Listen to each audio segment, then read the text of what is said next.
nini. So nilikuwa nashindwa na hii line tutapata kweli? Tukangangana tu na kazi yetu. So siku moja tunasikia State Department wanatutetea sana sisi wanajua kali. Wanatutetea sana. Wakatuambia mnaweza pendelea kupata hizi nyumba muishi huko ndani badala ya kuishi kwa kijiji. Wakasema tunaweza. So tulienda pale tukapewa nyumba, tukaambiwa tujaze hizo maforms, tukaambiwa tulete KRA pin, tukaambiwa tulete tax compliant, hizo ma certificates zote tukapeleka na tukaweza kupata nyumba pale penye zinajengwa pale. So tuna supply at the same time we have benefit kwa kupata hizo nyumba, hizo rooms. Zile vitu zinanipea nguvu sana, ama zile vitu nitakuwa nimeziondokea. Nitakuwa nimeziondokea zile magonjwa za kila mara. Homa, malaria, nini, sababu zile mazingira ya kijiji, Ndaro ndio hiyo. River ndio inapita hapo chini yetu. Maisha ya venye tunaishi yani haiko sawa. Sasa pale kila kitu iko clean. Hata ukiangalia nyumba yenye tumepewa pale ndani, rangi iko sawa, choo iko ndani, tunaishi ndani, choo iko hapo ndani. Hakuna ile tunasumbuana na jirani nje ama neighbor, ama unatoka nje unapata mtaro, mtu ametupa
wote.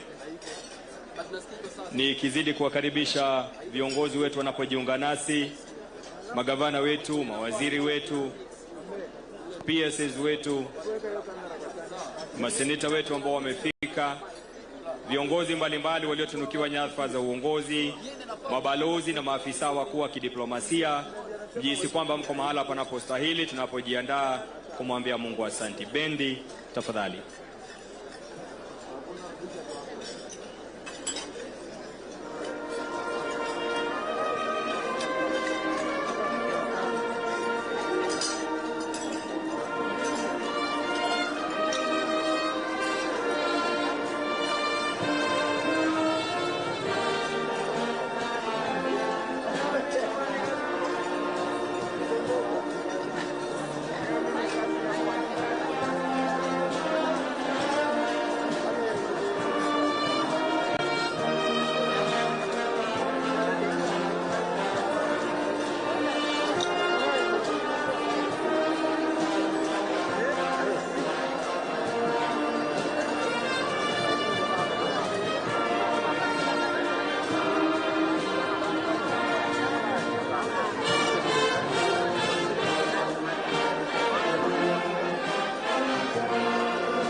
Nitaomba sote tusimame sasa tunapoanza ibada yetu ya siku ya leo. Tafadhali tusimame sote kwa heshima.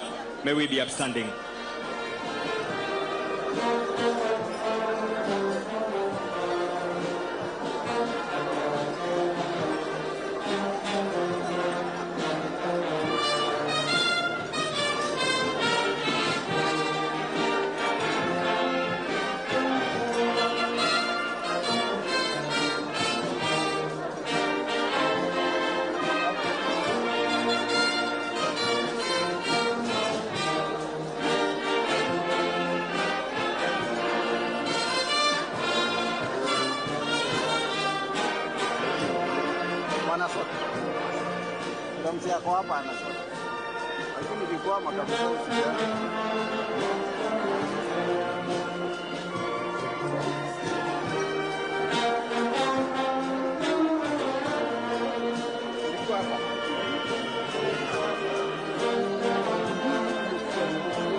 Karibu Mheshimiwa Daktari William Ruto, rais wetu na amiri jeshi mkuu wa majeshi ya ulinzi.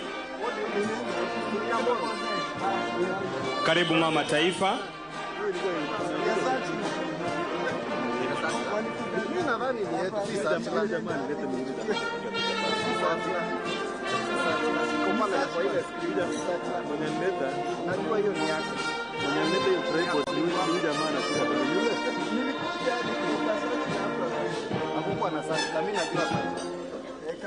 Nitaomba sote sasa tuwe wima kwa wimbo wa taifa wa Jamhuri ya Kenya na wimbo wa Jumuiya ya Afrika Mashariki. Wimbo wa taifa.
Tukiwa tumetulia kwa ruhusa yako Mheshimiwa Rais, naomba nimwalike seneta mteule dada yetu Veronica Waheti Maina atuongoze kwa maombi mafupi.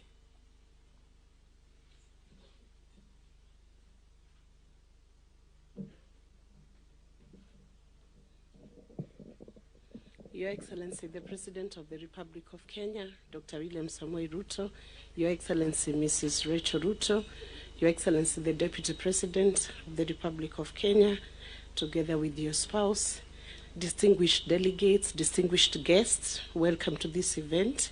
We are going to bow down for a word of prayer. Our Father and our God, we humbly bow before you this morning to praise you and to worship you for the great things you have done in our lives. We thank you, Lord, for our nation, O God. We thank you, Lord, that we have an opportunity once again as our nation, Lord, led by our President, our Deputy, all the members of Parliament, Lord, all the clergy, and all the guests who are invited here from different parts of the world to once again gather around your table, that you may feed us, Lord, that you may fill us, O God, that you may direct us and guide us, Jehovah God. We want to pray, King of all glory, as we invite your presence in this place, O Jehovah God, that you continue to position us, O God, as leaders, O God, who fear you, who acknowledge that without you we cannot make it, Jehovah God. That it's only with you in the equation, O God, that we can succeed in the role that you have given us, Lord, as legislators, Jehovah God. That, Father, as we perform our mandate, O God, in legislative assemblies, O God, in the parliament, O Jehovah God, in every institution of government, Jehovah God, that, God, you be with us. So we pray for our nation, God, that you continue to watch over us, to guard our boundaries, God, and to sustain and keep us strong, O God. We pray, Father, for our citizens in Kenya, that God Almighty, wherever each and every Kenyan is today, Jehovah God, they will experience your presence, your grace, and your love, O Jehovah God. That, Father, they will know that today as we gather, in mind we have the welfare of the great people of the nation of Kenya, the great people of the East Africa, and the great people of the African region, O God. And we truly thank you, and we invite your presence here, O God. And we pray, Father, you bless our speakers also. You bless our speakers as they guide the houses, O God, that they will perform their duties, God, with reverence to you, O God, and in line with thy word, King of all glory. We commit our president, our deputy into your hands, that you continue to surround them together with their spouses, with their families, God. You guard them, you protect them, you secure them, God, because we know when they are safe, we are safe, O God, in this nation. So we praise you and we lift you, God, and we welcome you, Lord, into this place, O God, that you commune with us and you speak to us, God, and we open our ears, God, and we open our eyes to hear and to see what you're saying to us in this day and time, that we will be the Esthers in this generation. We thank you for our youths, God. We commit them into your hands, oh God, and we pray, Father, that you remember them, whatever they are doing, oh God, in whatever occupation, oh God, in schools, God, in different places, God. Remember our youths, oh God, because the future of our nation rests with our youth. We give you praise, and we commit this prayer breakfast into your hands, and we pray you guide us and you use the speaker to speak to us the oracles that are from heaven. In Jesus' name we pray. Amen. Amen. Kwa ruhusa yako Mheshimiwa Rais, naomba tuketi.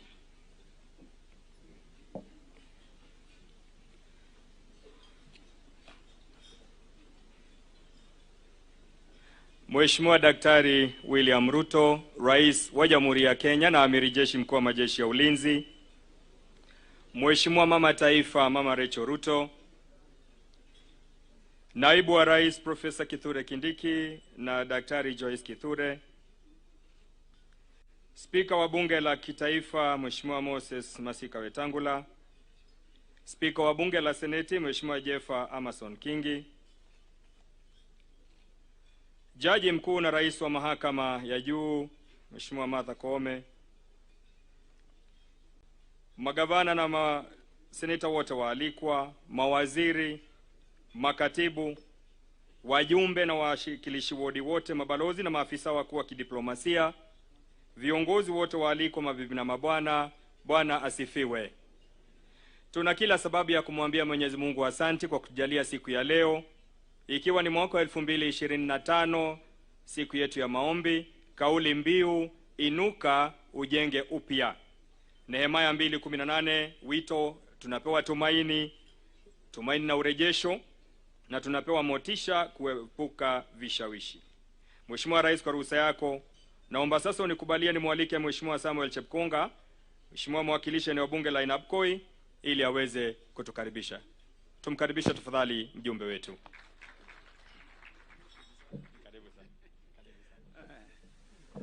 Good morning and praise the Lord. Your Excellency, the President of the Republic of Kenya, President William Samoei Ruto, the First Lady, the Deputy President, my good friend Professor Kindiki, and the Second Lady, the Chief Justice of the Republic of Kenya, Honorable Martha Koome, our speakers, the Right Reverend Moses Wetangula, and the Right Reverend, they are going to be pastors one of these days, Honorable Kingi, and our own Governor from Nairobi, Sakaja, ladies and gentlemen. I'd like to take this opportunity to welcome you to our 22nd prayer breakfast in Kenya, and we are happy to see each and every last one of you this morning. You can imagine if you didn't turn up and all these tables have been prepared, we would have done what the rich man in the Bible would have done. We would have walked to the streets and called everybody to come in so that they can fill the seats. You know, one day I was reading a story, and I came through across this story where there was a pastor who was pastoring a big church, and he had become very unpopular in the church. And so he wanted to be very theological, and he said, you know, Jesus has sent me to another place. Unknown to him that he was very unpopular, he said, I have found another church, and this is my last day, and I will be moving to another church from next week. And when the congregation heard that, they all stood up in unison and spontaneously, and they started singing the song, the famous song, Jesus is our friend. You know, he did not know that he was very unpopular. You know, the congregation thought, this one, the Lord Jesus has taken him away from us. And I'm not saying this because we have the preacher this morning will ensure that we do not sleep. So I'm not saying, Rick Bolden, that you are going to be popular and going to sing the song. You know, Jesus is my friend. No, we are not going to sing that. You are a very popular one. So we look forward to hearing you this morning.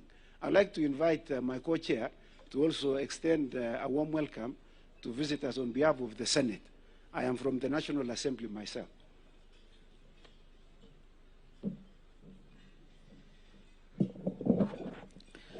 Good morning, Your Excellency. Let me kindly allow me to ride on the existing protocols.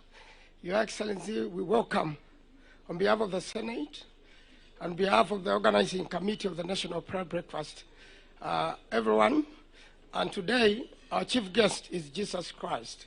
So please welcome him in your hearts. Let me take this opportunity also to welcome the Speaker of the National Assembly, who is also the patron of this event, and the co-patron together with the Speaker of the Senate, so that he may give his speech. Welcome.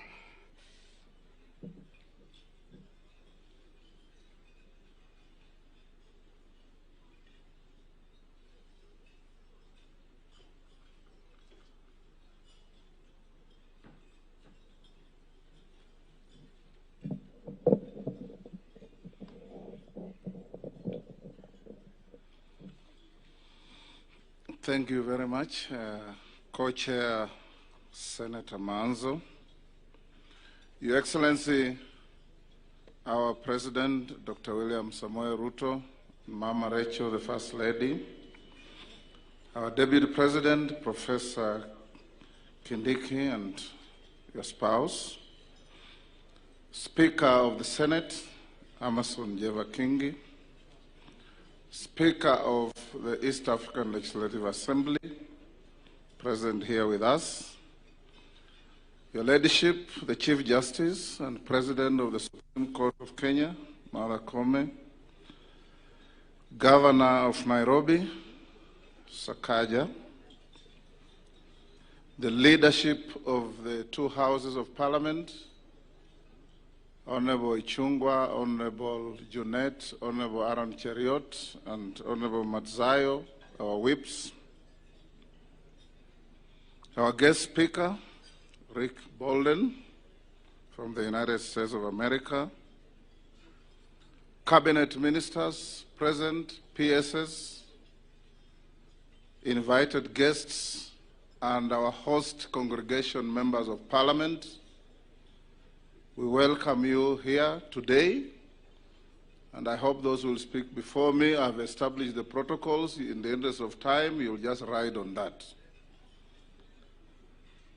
Honorable guests present, our choirs, our youth team, fellow Kenyans watching us today.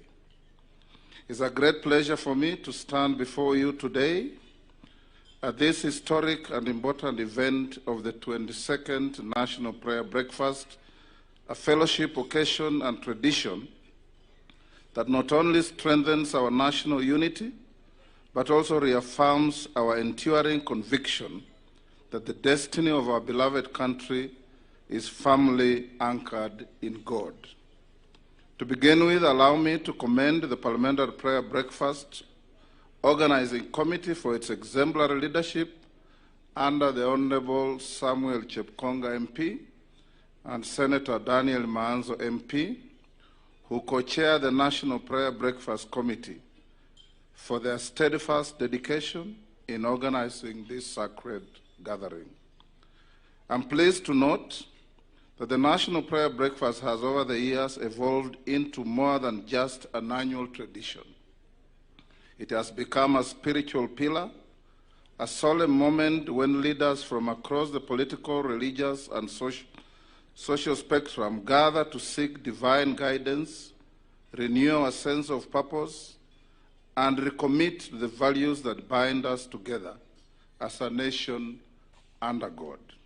Indeed, our Constitution, which we hold sacrosanct, has a preamble that acknowledges the supremacy of the Almighty God of all creation. Your Excellency, honorable members, ladies and gentlemen, this year's prayer breakfast has themed Rise and Rebuild, calls upon all of us, both leaders and citizens, to awaken to a higher sense of duty, stand united in purpose, anchor our aspirations in faith, resolve, and to rebuild our great nation. It is a construct that obligates all of us to lift our country to a new level and standing. The work of rebuilding the nation is a duty for all of us, and not just that of the government. We must look at ourselves and see our true condition to deal effectively with our situation, for within every reflection lies the essence of what we can transform. Our socio-political and economic development must be underpinned by a value system where respect for all and among all should reign. We must hold dearly values such as respect, truth, love, justice, dignity, hard work, and equality. Your Excellency, ladies and gentlemen, as the Bible in the book of Nehemiah 2:18 reminds us, then I told them about how the gracious hand of God had been on me.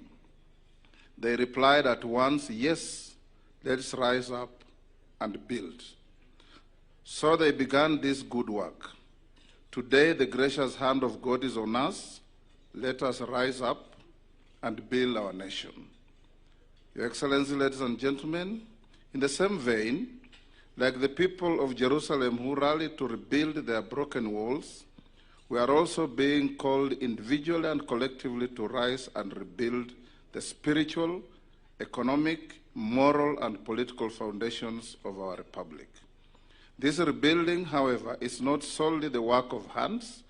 It is first and foremost the work of the heart, the mind, and the spirit. It requires unity, faith, integrity, fidelity, and above all, hope in the enduring providence of God. Under the leadership of Your Excellency, our nation is charting a deliberate course towards renewal economically, morally, and institutionally. It is upon us as leaders, with the people's trust, to build with integrity, to lead with courage, and to serve with humility, knowing that with God, all things are possible. Your Excellency, honorable members, ladies and gentlemen, we meet at a time when our nation is steadily navigating complex socioeconomic dynamics. We are all enjoined to support the government of Kenya as it continues to make deliberate and sustained efforts to ease the cost of living for the citizens, manage public debt responsibly, create significant opportunities for our youth. These are not simple tasks, but they reflect the administration's resolute, commitment to economic stability, inclusivity, and long-term prosperity. Your Excellency, ladies and gentlemen, Parliament remains steadfast in supporting a comprehensive economic transformation agenda, one anchored in prudent fiscal management, job creation, spiritual reform, and the protection and care of our most vulnerable citizens, among others. After all, our nation is judged by how the most vulnerable in society are faring on, and we must work to ameliorate their conditions. Your Excellency, ladies and gentlemen, in the recent past, our nation has undergone many challenges. It is when we are faced with these challenges that we must remember that they are all products of human folly, and the solutions lie with ourselves. People are the source of evil, and people are the solution to the same.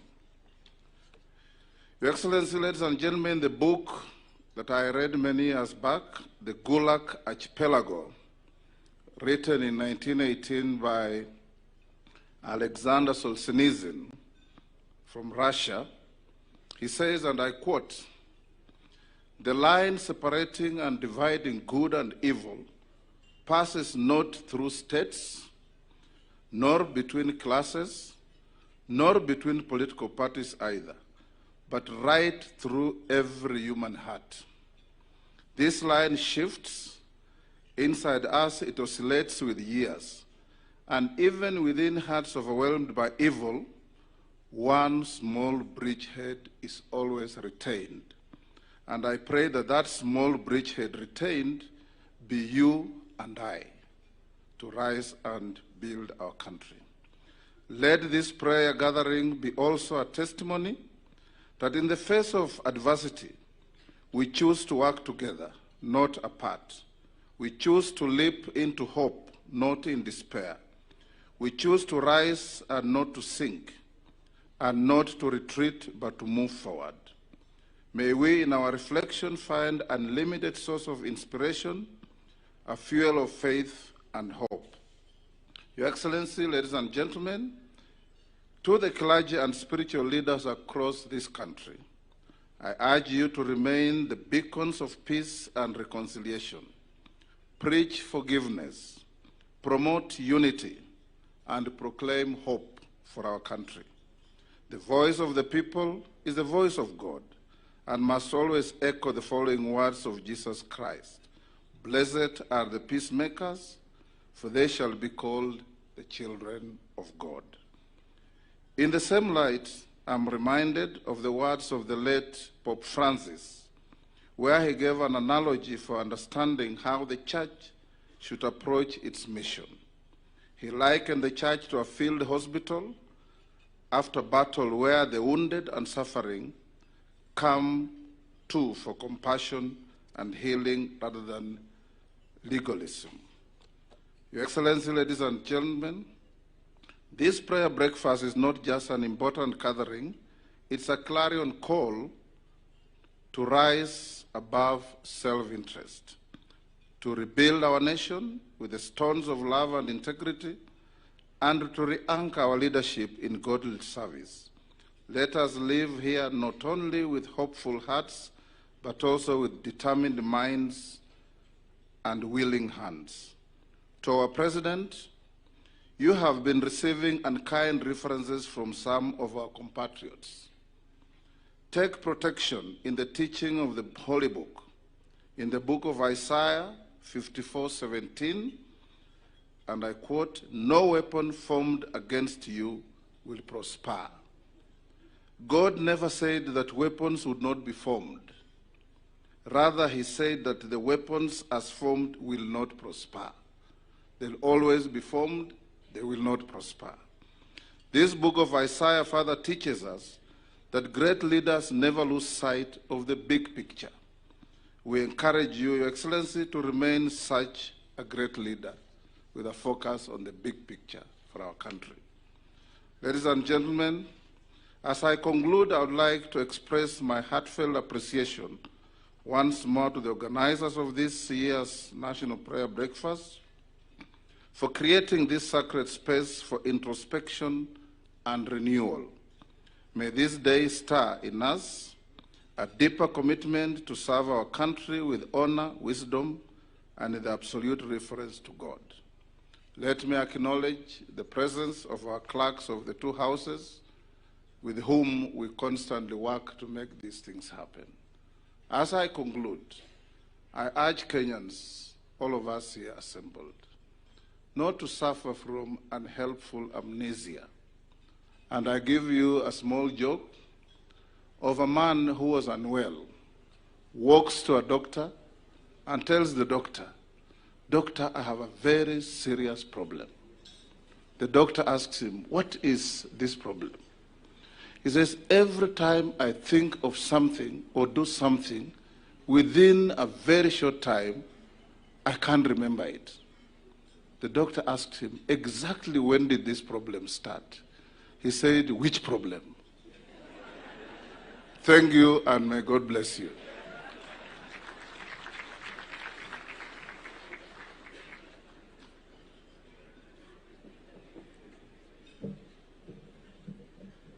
Thank you very much, Mr. Speaker. You know, that laughter is not sufficient.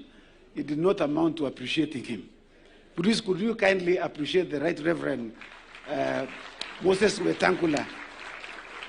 You know, I had said early in the beginning that I'd introduce him as Right Reverend. But now when he spoke, he quoted very many verses. And I just asked him, I was just looking at Bolden, I was asking myself, are you going now to compete with him? Because he appears to have preached. So I want to thank you very much, Mr. Speaker, for the welcome remarks. Just to let you know that yesterday in the morning, all the women of Kenya, not all the women of Kenya, all the women representative of Kenya were here yesterday praying. And would like to thank Prophet Esi Enigma from Nigeria, who was the chief guest, and she is there. And could we kindly give a round of applause? Thank you very much for coming, and thank you for speaking to us yesterday. We truly are very grateful that you had time to join us. Now we want to transition to prayer for Kenya, and I'd like to request our former chair, Captain Wambugu, Captain Clement Wambugu, who was my chair for the Bunge Fellowship and the National Prayer Breakfast during the 11th Parliament. He is a captain not of the army, but he is a pilot. So when you see him here, you know that he used to fly closer to God. Please come.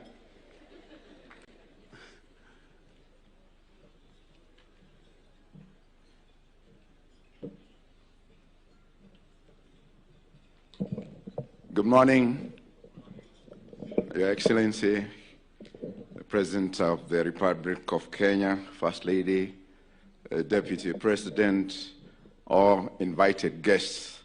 I say again, good morning and praise the Lord. Yeah, I'll go straight into reading the verses for this morning, starting off with a reading from the book of Timothy in the New Testament, which was written in the 1st century AD, 1 Timothy 2, 1-9, and I start. I urge then, first of all, that petitions, prayers, intercessions, and thanksgiving be made for all people, the kings and all those in authority, that we may live in peaceful and quiet lives in all godliness and holiness. This is good and pleases God our Savior, who wants all people to be saved and come to a knowledge of the truth. I continue to give a small summary of the book of Daniel, chapter 9, which was written in the 6th century BC, Daniel 9, 1-19. In the first year of Darius, son of Xerxes, who was made ruler of the Babylonian kingdom, in the year of his reign, I, Daniel, turned to the Lord God and pleaded with him in prayer and petition, in fasting and in sackcloth and ashes. I prayed to the Lord my God and confessed, Lord, the great and awesome God, who keeps his covenant of love with those who love him and keep his commandments. We have sinned and done wrong. We have been wicked and have rebelled. We have turned away from your commands and laws.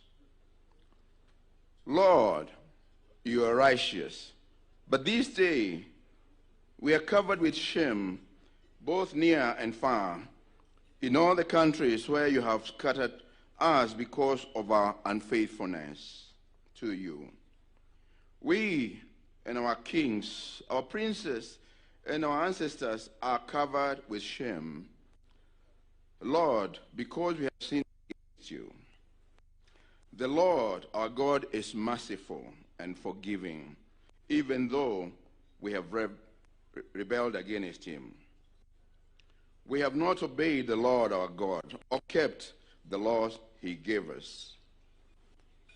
Lord, in keeping with all your righteous acts, turn away your anger and your wrath.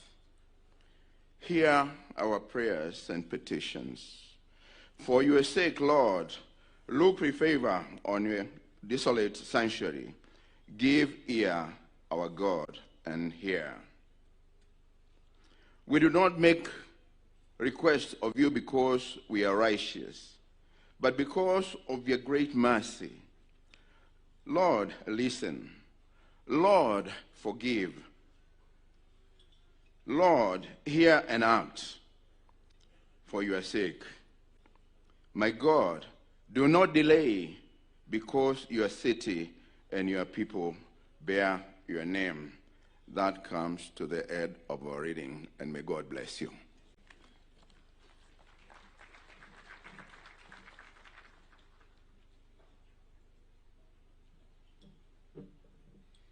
Thank you, the Honorable Captain Wabogo.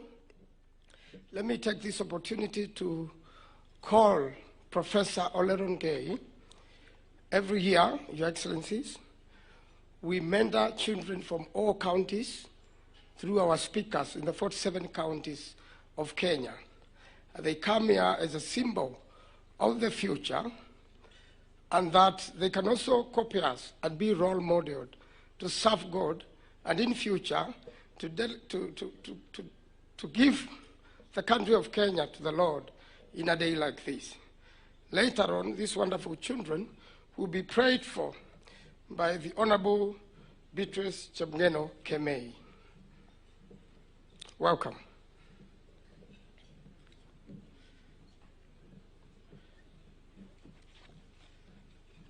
Your Excellencies, these children have been sponsored by the 47 speakers of the county assemblies.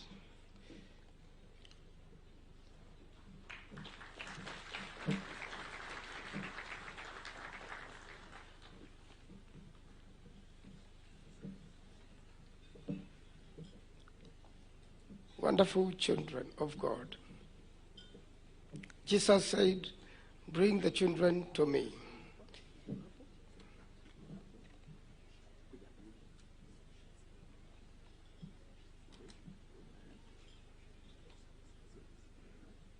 I have seen Makueni, my county, welcome. I've also seen Kwale. And all the counties are here. Welcome, Professor Oleronke.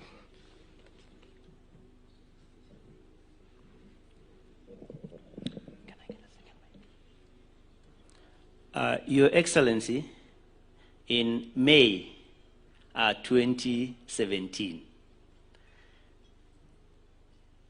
when we were celebrating our 15th annual National Prayer Breakfast, we brought a group of 47 10-year-olds. They sang the national anthem, and they were commissioned by your predecessor as ambassadors to the future on peace and unity for Kenya.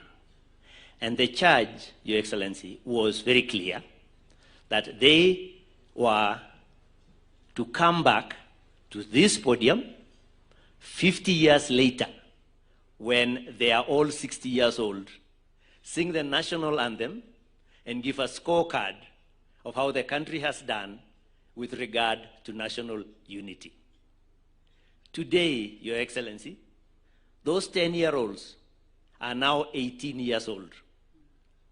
And a small group of them are here to represent that journey. And I'd like to ask the two to come forward here, who are representing.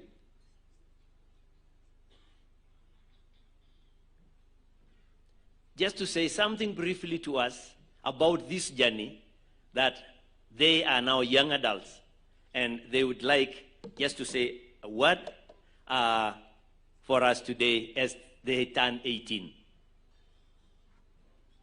Your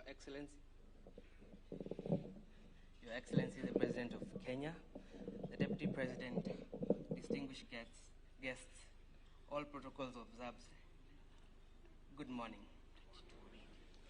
My name is Levi Mumo Macau. I am 18 years old. And my name is Naipei Turis Mututwa, and I'm also 18 years old. Today, I stand before you representing the 10-year-old children that you now see on your screen. I was among the 10-year-olds that you see, and today, my generation and I are 18 years old. We are young adults and grateful for the opportunity to represent our generation in shaping the future of our country. We are also grateful to the National Prayer Breakfast Organizing Committee for coming up with this mentorship idea that is now a great pillar. It's from this great initiative that we, the then 10-year-old children from State House Primary School, got the opportunity to become the flag bearers of this weighty but very important national responsibility. This responsibility before us is great, and you have embraced it. One thing is for sure, we will not and we shall not let down our generation. We shall faithfully report and give interim feedback on this 50-year journey. Every 10 years, get ready, because we shall be back here. We shall be on this platform to give an interim report. When we turn 20 years old, which is 2 years from now, we shall be there. We shall be here again to give our first interim report. So today, tumekuja kuwasalimia tu in person.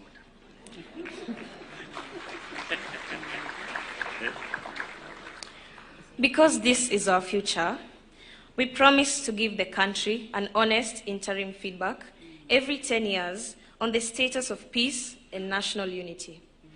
Just like all of you gathered here today, we are praying for the success of our country today and in the future. Allow me to say the following without fear, that with the kind of mentorship that the National Prayer Breakfast Organizing Committee has been doing, we will undoubtedly be an active generation that is not only eligible to vote, but also keenly interested in carving a productive future for our country. May God bless you. May God bless our generation. And may God bless our country, Kenya.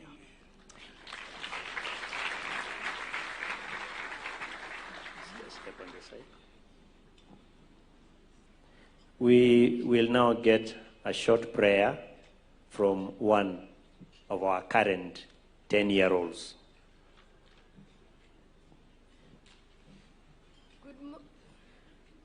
Good morning, everybody. My name is Elionai Achayo.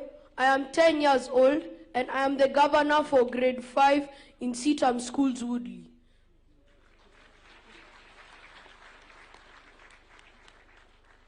But without further ado, let us bow our heads for the word of prayer.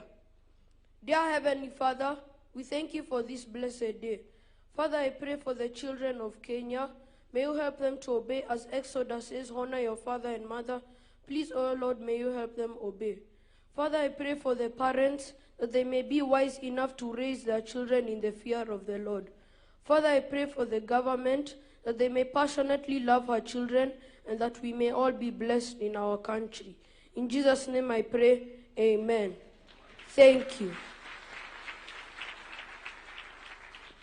And now we get a concluding prayer from Honorable Kimei.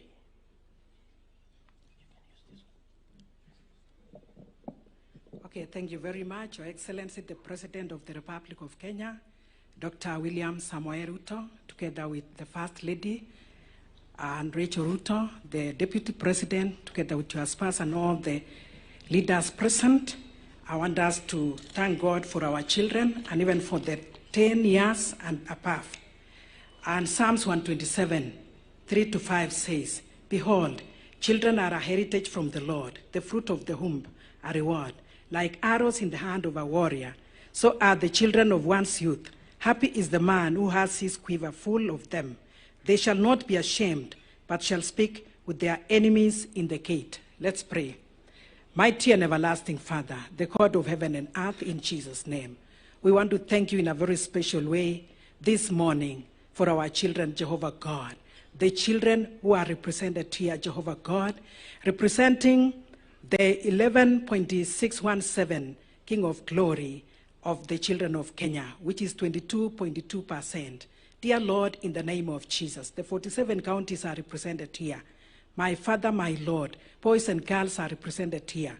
The 10 years to 18 years. King of Glory, these are the preteens and the teens, the children who are in the stage of adolescent. Father, we thank you. Even those who are commissioned to the future as ambassadors in 2017, and today they are here before us, King of Glory, with a testimony that Jehovah God, you are able to do. That, dear Lord, you are a God who keeps promises. And King of Glory, you are a God who is full of mercy and grace. Thank you for these children, my Father.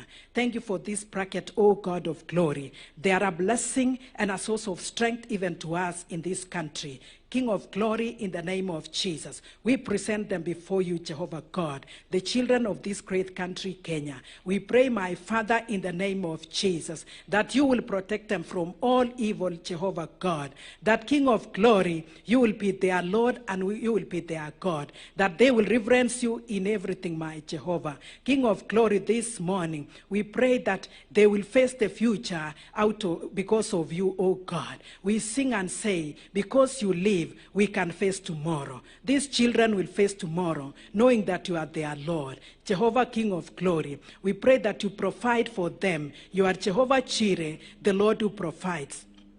My Father, provide peace, provide material support, provide, Jehovah God, social encouragement. King of glory, today we pray that these children, my Father, shall not conform to the standards of this world, but may be renewed, O God, and transformed. That, Jehovah God, the social evil that are very much prevalent in the society shall not touch any of them, O King of glory. We pray, my Father, this morning that even those who are going through this process, my God, they will reverence you, and Jehovah God, any form of evil that is prevailing in the society shall not touch our children. Once more, Jehovah God, may they not be violated, O King of glory, in the name of Jesus Christ. I pray for their parents, that Jehovah God, you will provide for them. Some of our children are orphaned, and I pray this morning that they will get parents even among us, O King of glory. Some of them come from vulnerable families, but because you are our Lord, you love everybody. Help us as a country, Jehovah God. Help the President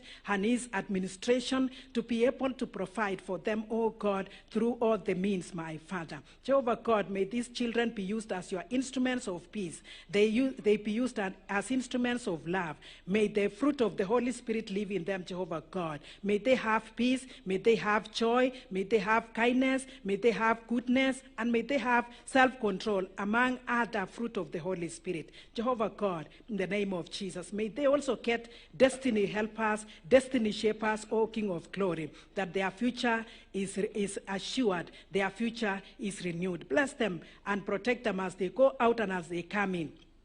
as they cross roads, Jehovah God, as they fly even in this country and outside. We bless them even to the countries outside, oh God. We pray for their education. We pray for their training. We pray, Jehovah God, that we shall have more opportunities for them in Kenya and even beyond. We thank you, my Father, this morning. We bless you because of our children. And Jehovah God, we want to decree and declare this morning that our children are blessed and kept of you, that King of glory, the Lord will make his face shine upon our children, that Jehovah God, that the Lord will lift his countenance, O God, upon our children, and the peace of Christ shall be upon them. Thank you, Jehovah, because you are all that we need. In Jesus' name we pray, believing and trusting. Amen.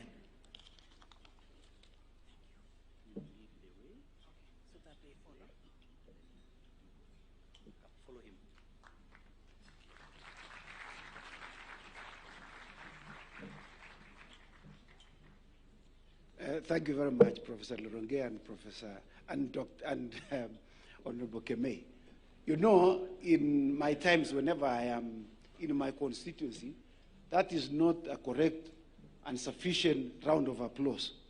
I would use my hands and my legs. But since I'm not in my constituency, the president is here, you know, I can run into some problems. So please, can we give a round of applause to the future of Kenya?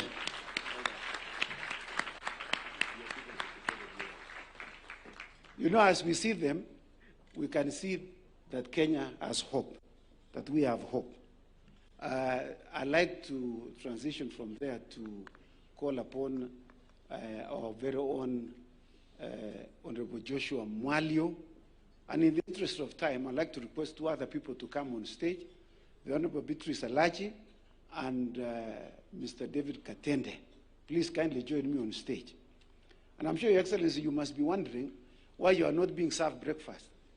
You know, the Apostle Paul writes to us in Romans chapter 14, verse 7. The Bible says, the kingdom of God is not a matter of eating and drinking, but it's a matter of righteousness, joy, and peace. But from here, Mr. Your Excellency, we just hold on. You know, we are also trying to see whether every one of you is patient. So one of the attributes of the Bible is patience. So when we finish with this, we will serve the breakfast. Karibu.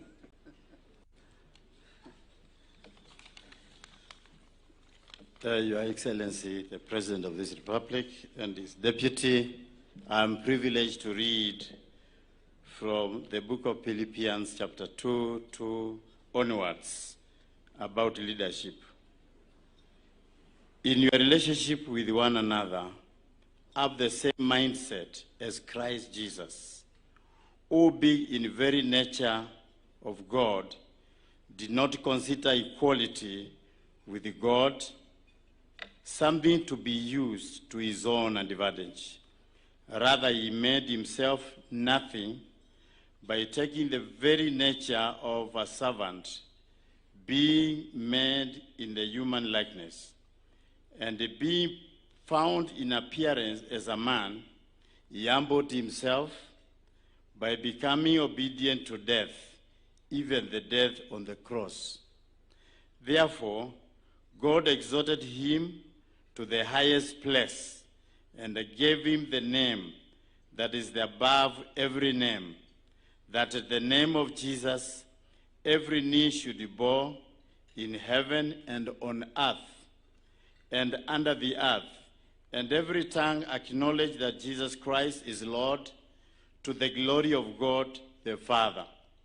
Therefore, my dear friends, as you have always obeyed, not only in my presence, but now much more in my absence, continue to work out your salvation with fear and trembling, for it is God who works in you to will and to act in order to fulfill his good purpose. Do everything without grumbling or arguing, so that you may become blameless and pure, Christ's children of God, without fault in a warped and a crooked generation. Then you will shine among them like stars in the sky as you hold firmly to the word of life. God bless his word. Amen. A round of applause for Honorable Mwalio. Honorable Mwalio, incidentally, is our chief whip during the Wednesday prayer breakfast for members of parliament who congregate together to come and pray for parliament and to pray for this country. Now, as you have seen in your program, we have a prayer for conversion by the Honorable Beatrice Elach. And I'm sure you're wondering, what is this prayer for confession? You know, there are many times that we do things that may not be right. But it's important that we must confess our sins to God so that he can forgive us. And I was reading somewhere, and I came across this gentleman by the name John Newton. John Newton is the famous author of Amazing Grace. And in his old age, he said, I don't remember very many things, but he remembers this. He said, I am the greatest sinner, but Christ is the greatest Savior. So you may be here this morning and wondering, who is the greatest sinner? The one who is truly here this morning. My name is Samuel Chepkonga. I am the greatest sinner, but Jesus is the greatest Savior. And so this morning, we want to confess that we have sinned and we need God to forgive us of our sins because we have great faith in a great Savior. And I'd like to call upon the Honorable Elachi to come and pray for us.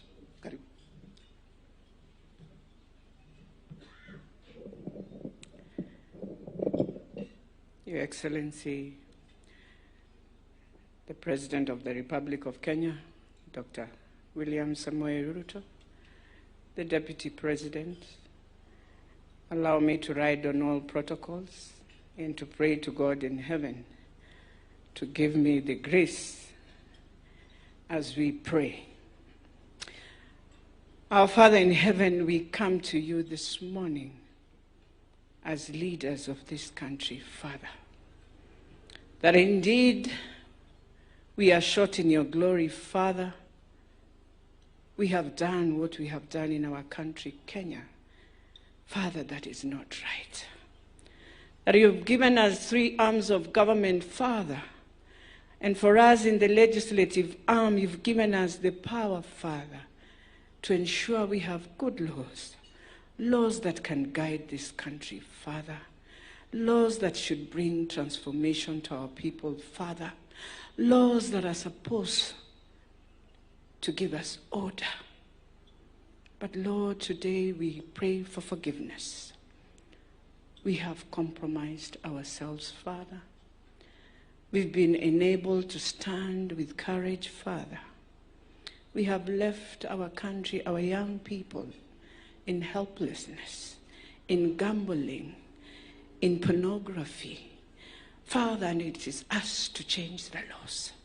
Father, we've left our roads to have carnages that kill.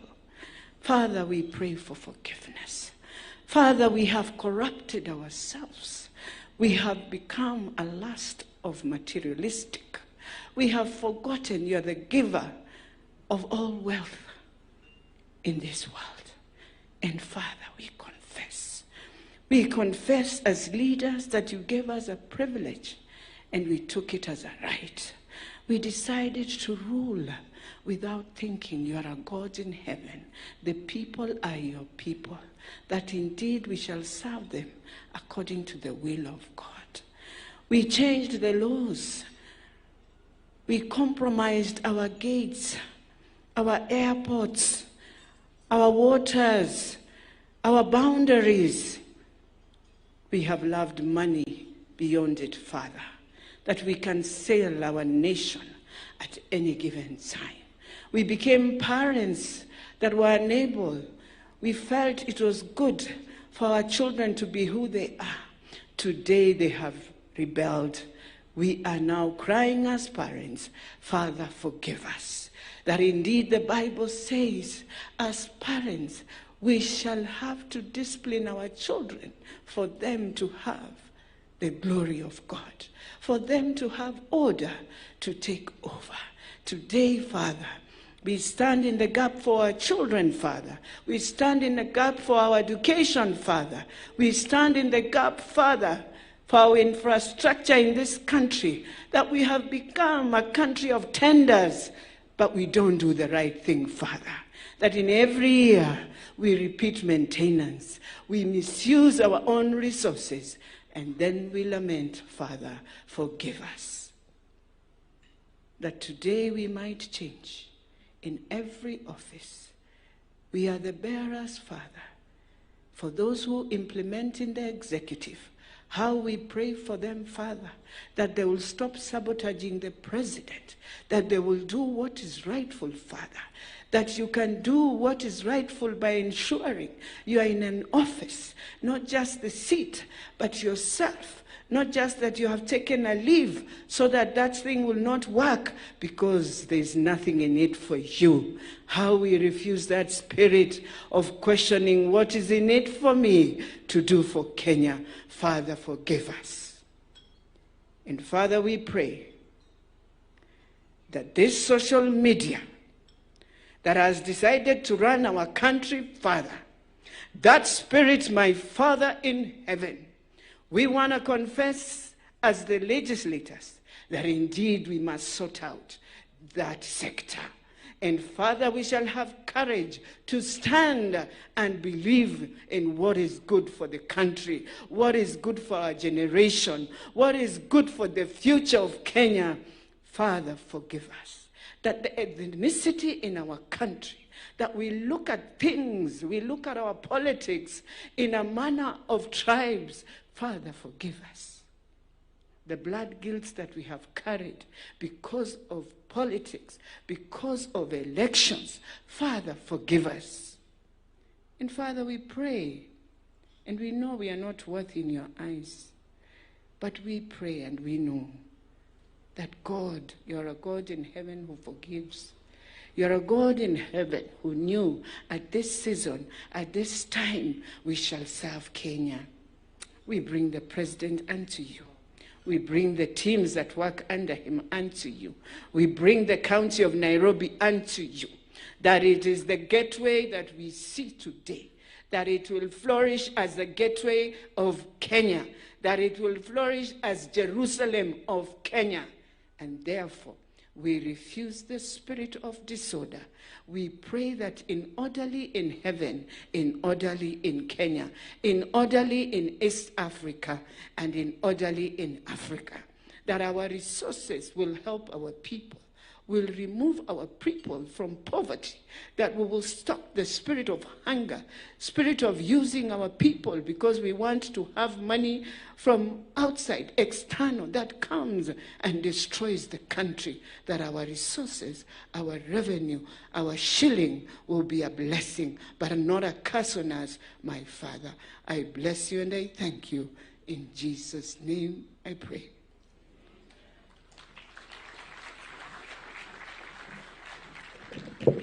Thank you very much, Honorable Beatrice Elagis. She is the Member of Parliament for Dagoretti North. And now I'd like to request Mr. David Katende to pray for leadership in Kenya. Mr. David Katende is a former CEO of Davis and Shatcliffe. You know, we are supported. We are not the only ones who pray in Nairobi, but we have prayer groups who meet in various places. They meet in Muthaiga Club, they meet in Karen Club, they meet in Nairobi Club, and he's one of them. And so we thought that he should pray for the leadership coming from the private sector. Mr. Katende, please kindly come and pray for us and pray also for the breakfast. Let us continue in prayer. Our Father, this morning, we humble ourselves before you. You have heard the confession that has just been prayed. You have heard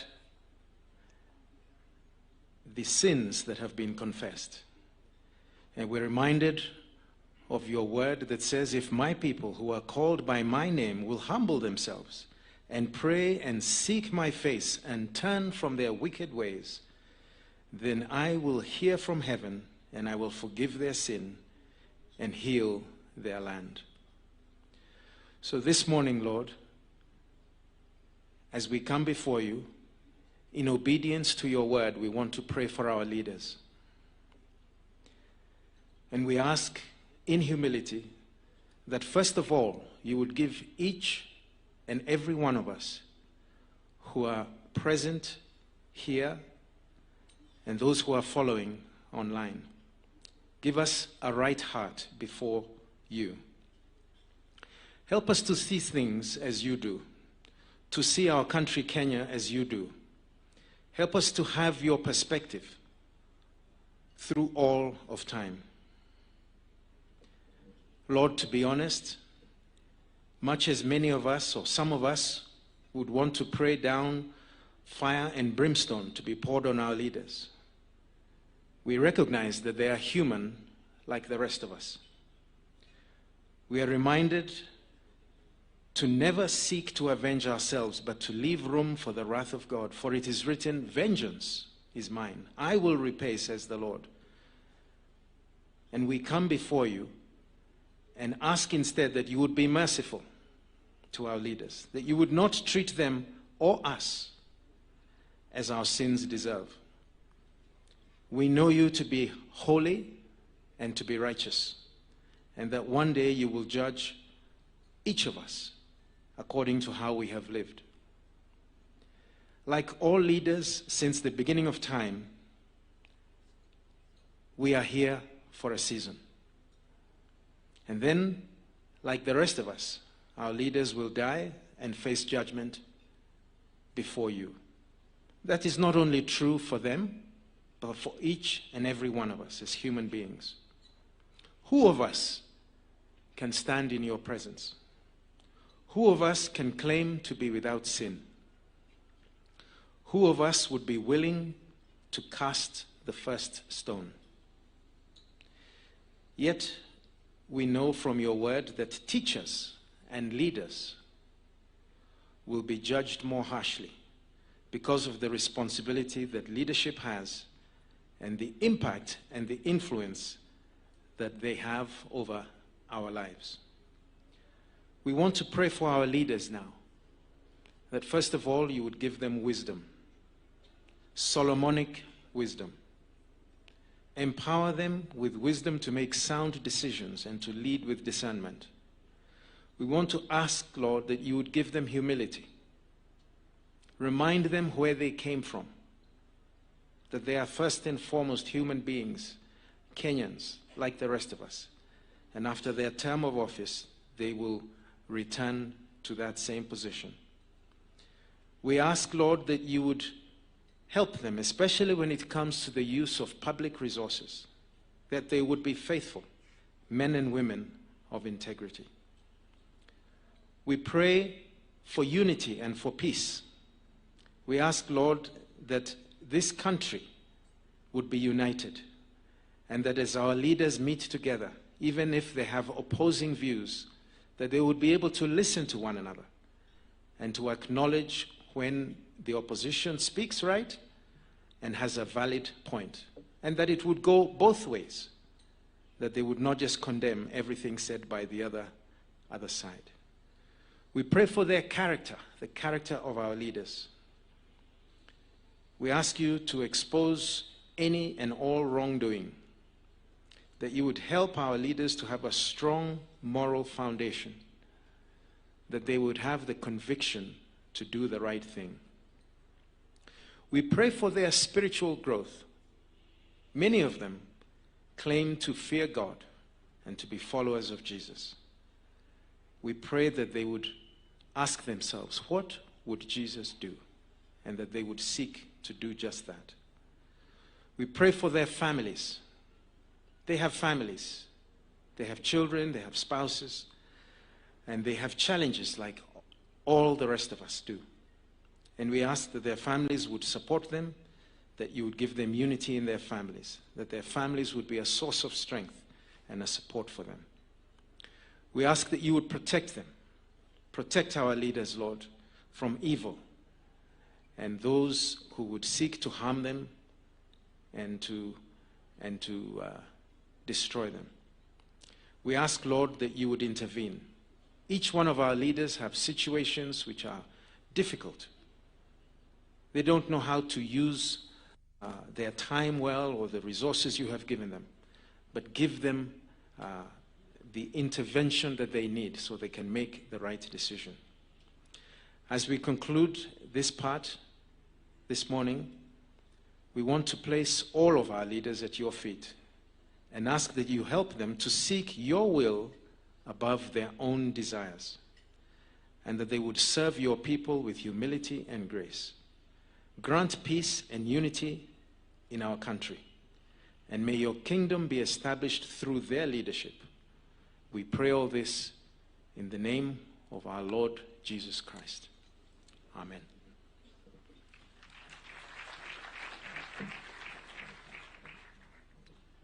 Thank you very much, Mr. David Katende, for that prayer. And before breakfast is served, shall we pray? Our Father, we thank you for the provision of food that you have laid before us in our tables and even on the side. We pray that you bless it to us as we take. In Jesus' name I pray. Now may breakfast be served. They have been ready for some time watching us, but please kindly move to the tables. And now I'm asking the members of the Bunge Fellowship Choir not to eat. Please come on stage. We will look for food somewhere else. The Honorable Soro and your team, please kindly come. You know, we also sing. We also sing, and you may be wondering whether it is true. It is actually true, and you will see it. Honorable Soro, please come.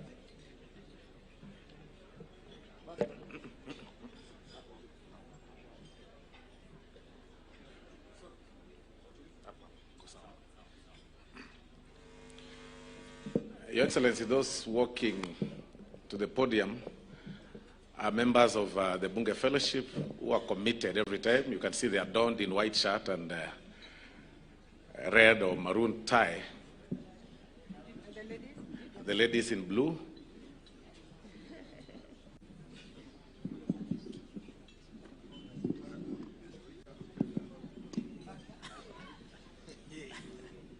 And immediately after here, we will then have the entire parliament. Now, those who don't show up in the fellowship, come and join us in singing. So we're going to sing a very common chorus.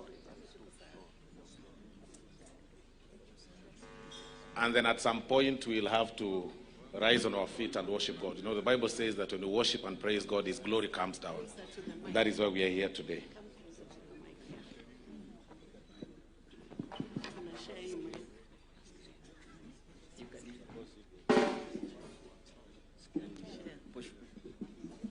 Yes.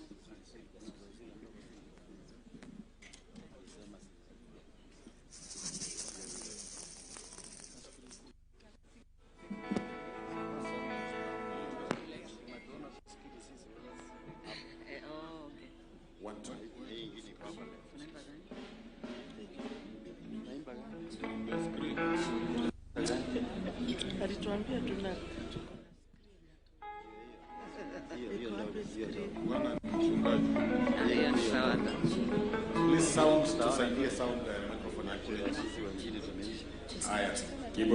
Keyboard. My hands are blessed. My hands are blessed. I think you want keywords. Keyboard please.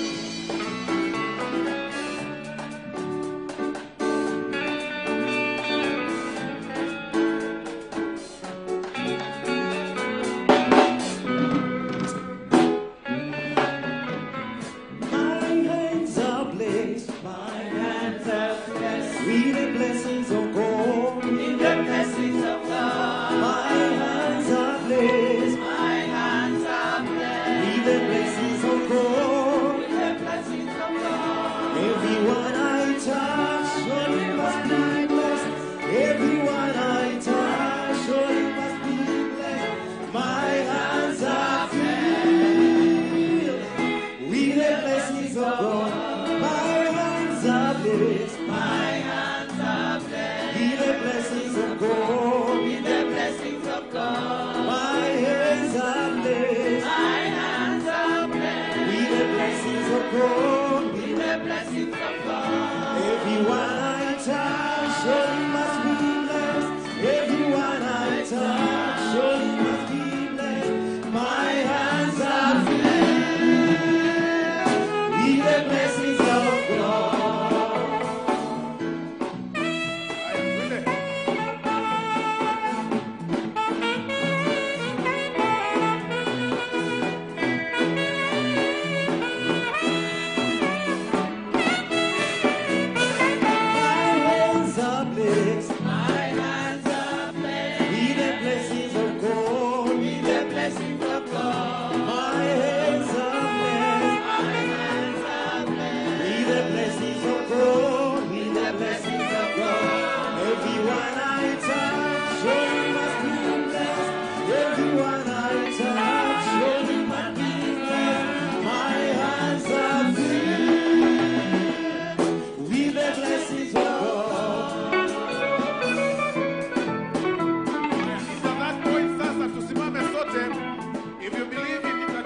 Blessed to say hi to at least 5 people around as your hands are blessed. Please say hi to people. Today, hi, give me interlude. My hands are blessed. My hands are blessed. With the blessings of God. Those are not enough. Salimia to Atano. Say hi to 5 people My around. hands are blessed. My hands are blessed. With the blessings of God.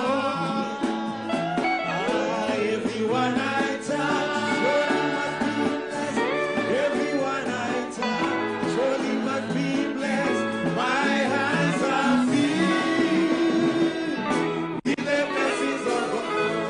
Everyone I greet, surely must be blessed. Everyone I greet, surely must be blessed. My hands are filled with the blessings of God. Sisi zote ni kazi ya mikono yako, tumeumbwa kwa mfano wako. Sisi zote ni kazi ya mikono yako, tumeumbwa na wewe, tumeumbwa kwa mfano.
Sasa, we want to invite all the rest.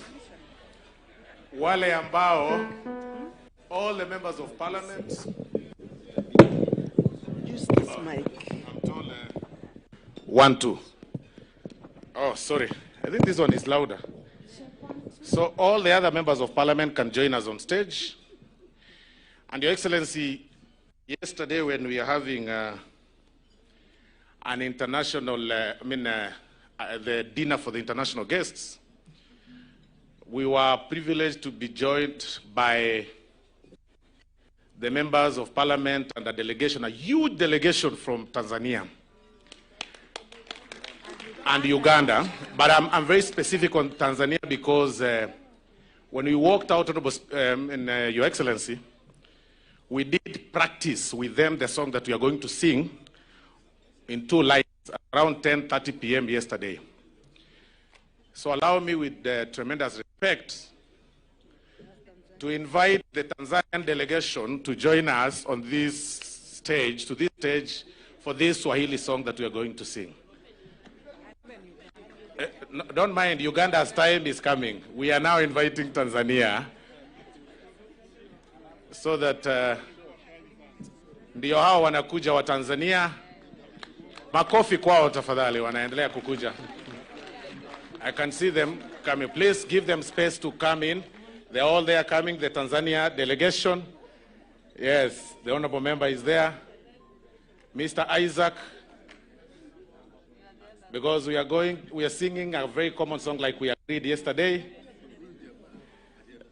The former Prime Minister of Tanzania is there. Please give him a round of applause. He's there, he's going. We were together yesterday. Umoja wa Jumuiya wa Afrika ndio huu sasa. Sasa tunaenda kuimba wimbo wa kawaida. Bwana ni mchungaji wangu.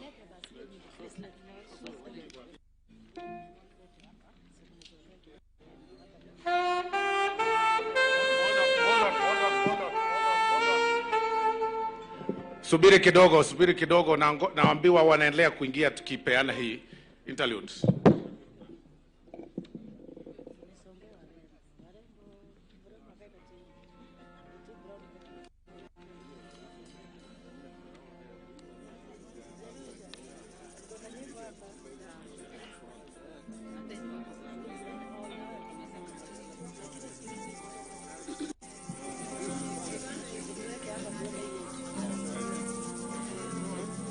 One, two. Haya, hii delegation imekuwa kubwa, wacha tujipange na hapa. Haya, interlude.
fariji bibi. Fariji mimi. Wanda mbele. Wanda meza mbele ya machoni pa watesi wangu. Gongo lako na fimbo yako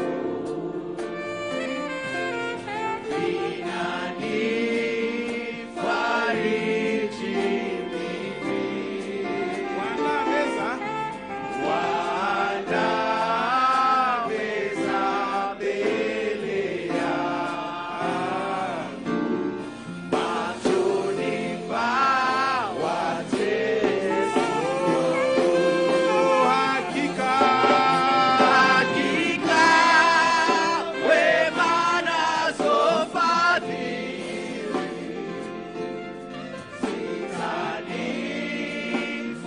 zitanifuata mimi. Nitakaa nyumbani mwa Bwana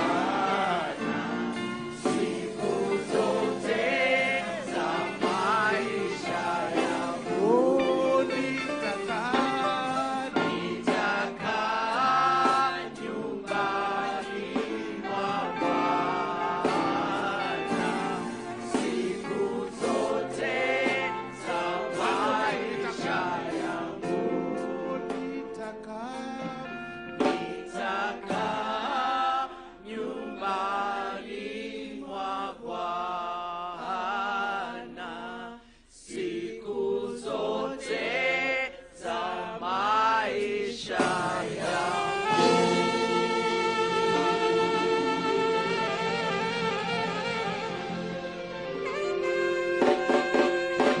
Thank you. Thank you very much.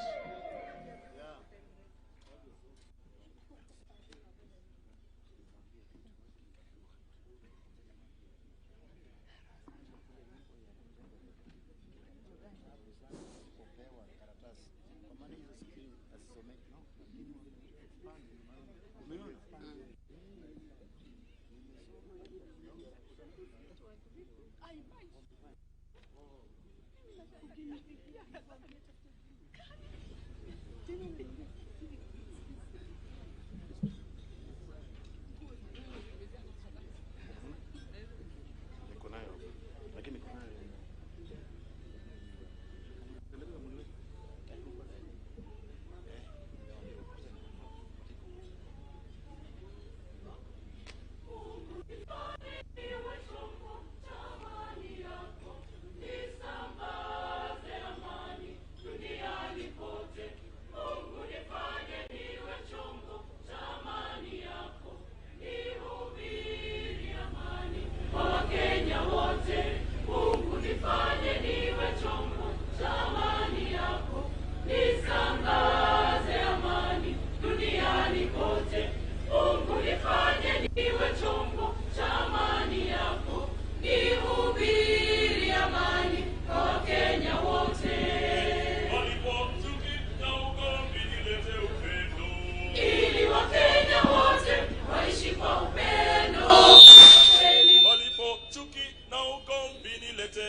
Popote palipo na utengano nilete umoja. Ili Wakenya wote waishi kwa umoja wa kweli. Popote palipo na mzozo nilete amani. Ili Wakenya wote waishi kwa amani tele. Mungu nifanye niwe chombo cha amani yako. Nisambaze amani duniani kote. Mungu nifanye niwe chombo cha amani yako. Nihubiri amani kwa Wakenya wote. Mungu nifanye niwe chombo cha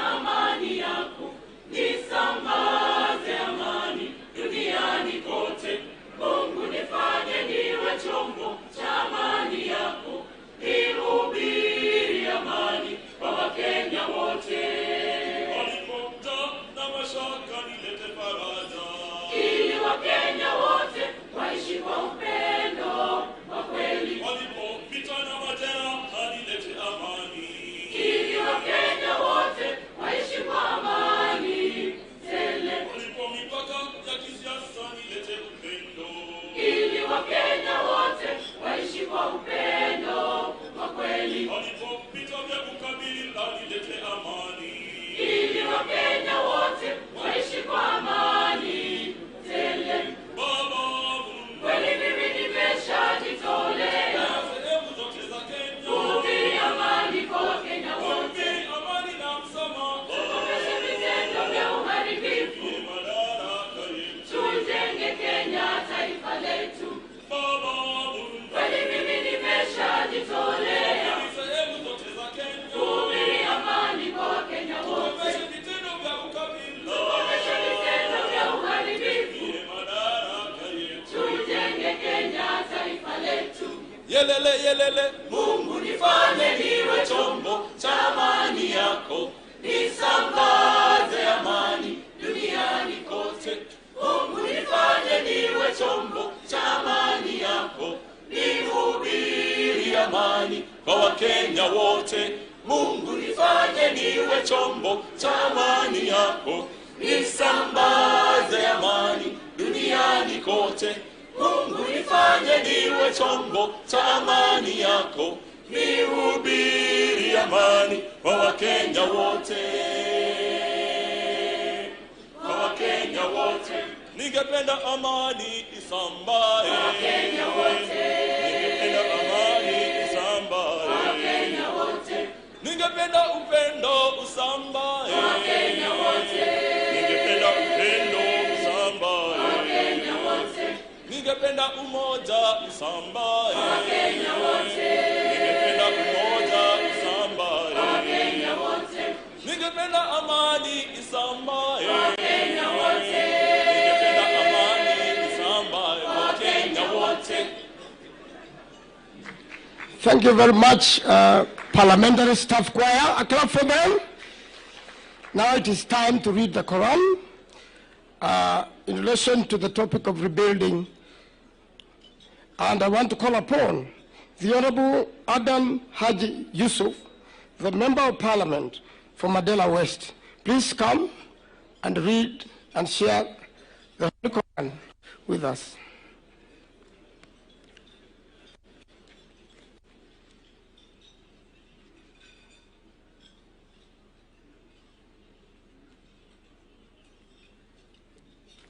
Welcome.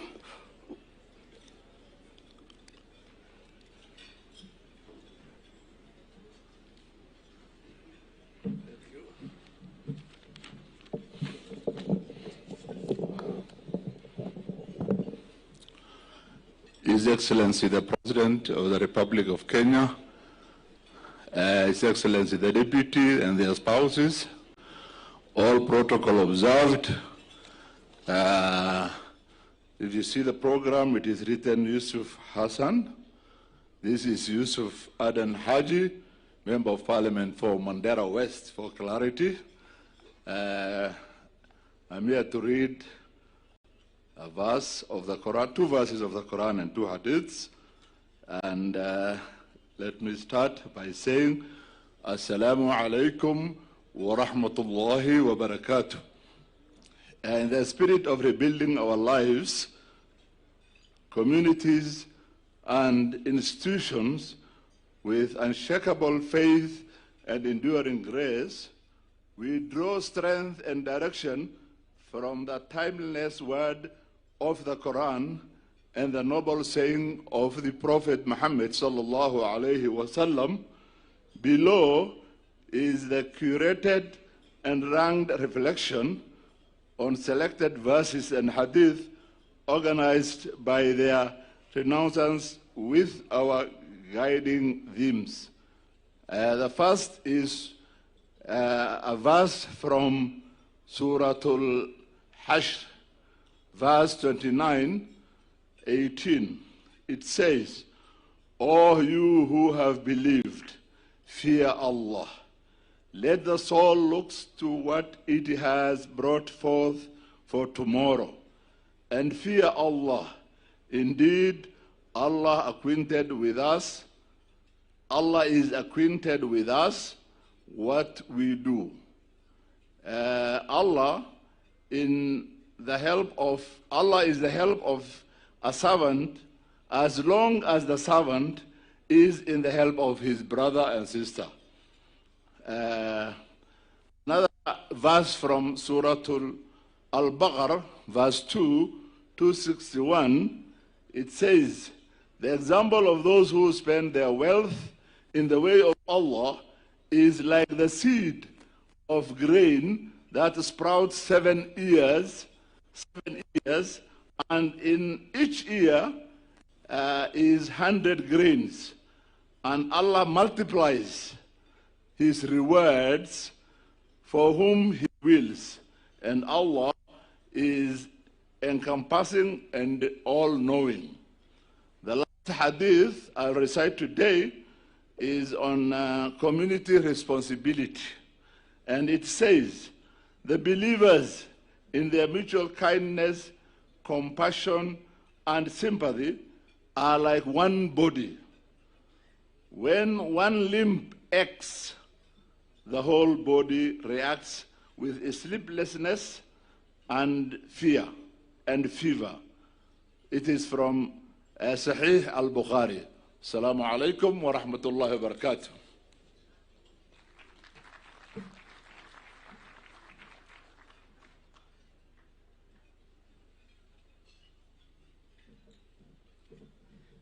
Thank you very much for the reading from the Holy Quran. It is time, Your Excellencies, to pray for Africa. I want to call upon the Honorable Mugatana, who is also the senator, who represents the Senate in the Pan-African Parliament in South Africa, together with other members of Parliament of Kenya, so that he can lead us in a prayer for Africa. Welcome, the Honorable Mugatana, also known as Mulamamba.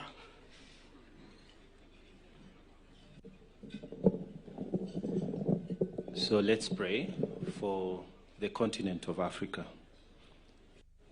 Our Heavenly Father, we come before you as leaders and members of this prayer breakfast to make supplications and prayers before you for our continent.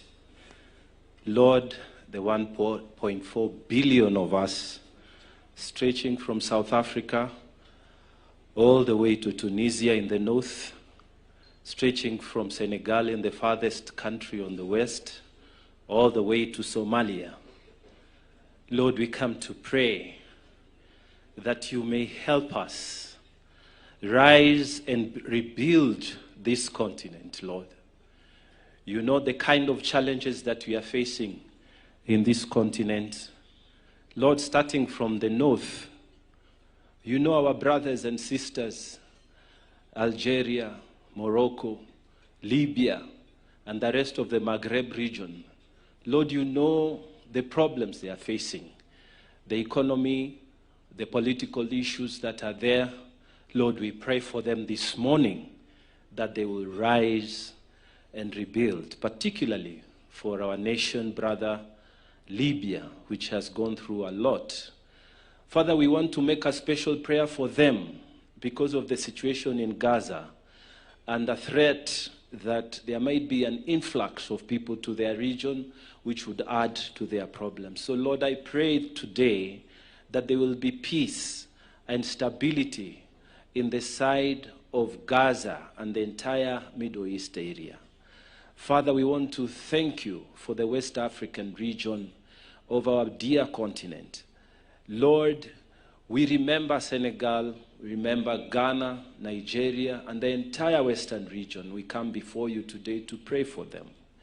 Father, you know the problems and the issues that have been brought by terrorism in the entire Sahel region.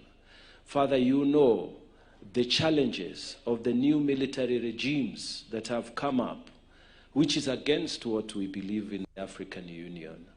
But Father, we want to pray for them, that this area again, this region, our brothers and sisters will arise and rebuild the West African region. Father, we thank you for Central Africa and East Africa. In particular, Lord, in this region, we want to pray for the issues surrounding the Eastern DRC. May you give our leaders and every person involved the presence of mind, O God, and the guidance of the Holy Spirit. that, Lord, this displacement of over 2 million people may come to an end, and the suffering of the people in that region may come to an end. Father, I want to thank you for the southern part of our African continent, South Africa, Mozambique in particular, Lord. You know, Lord, the issues that are affecting the stability of that nation. We want to pray that, Lord, you will help them and you will give the presence of the entire SADC region, a presence of mind and the guidance of the Holy Spirit, that, Father, there may be a peaceful resolution of the issues in Mozambique. Father, we want to thank you for the African Union. Thank you that 25th of May, just last week, we celebrated the African Day. We thank you for the vision of our founders and the former presidents, the advocates of Pan-Africanism. Father, we thank you for these people who had the vision to say that Africa can be together. We pray for the organs of the African Union, in particular for our presidents at the summit, that, Father, you will give them a presence of mind, the guidance of Holy Spirit as they guide the 1.4 billion of us, oh God. We thank you for the African Parliament in Johannesburg, when we sit, Lord, that we shall make policies and we shall advocate for the things of the people. In particular, Lord, we pray that, Father, it will be a reality that this continent will have open skies going into the future. Lord, we pray that it will be a reality that we shall have free movement of labor and free movement of goods, that, Father, the new attempts that are being made at creating platforms for trade across Africa, the new attempts that are being made, oh God, to increase intra-Africa trade, that, Lord, they will be successful.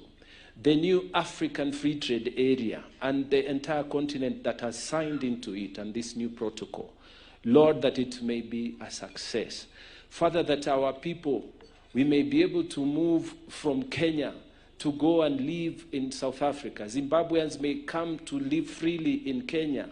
Tanzanians may live freely in Uganda. Uganda may live freely in Benin. Father, this continent will be a spirit of brotherhood, a spirit of sisterhood, that, Lord, we may rise and rebuild this continent. We thank you for all of us, and we pray, Father, that you may hear our prayers even as we continue to call upon you to bless our land, protect us from the effects of adverse weather and all the challenges around climate change. We thank you even this morning. We know that you have heard our prayer, and we thank you that Kenya has taken a lead under the guidance of our president to open the skies, to allow our African brothers and sisters to come and settle here. May you bless the efforts of His Excellency, O Lord, and may you bless this continent. We thank you and we pray. In Jesus' name we pray. Amen. Thank you.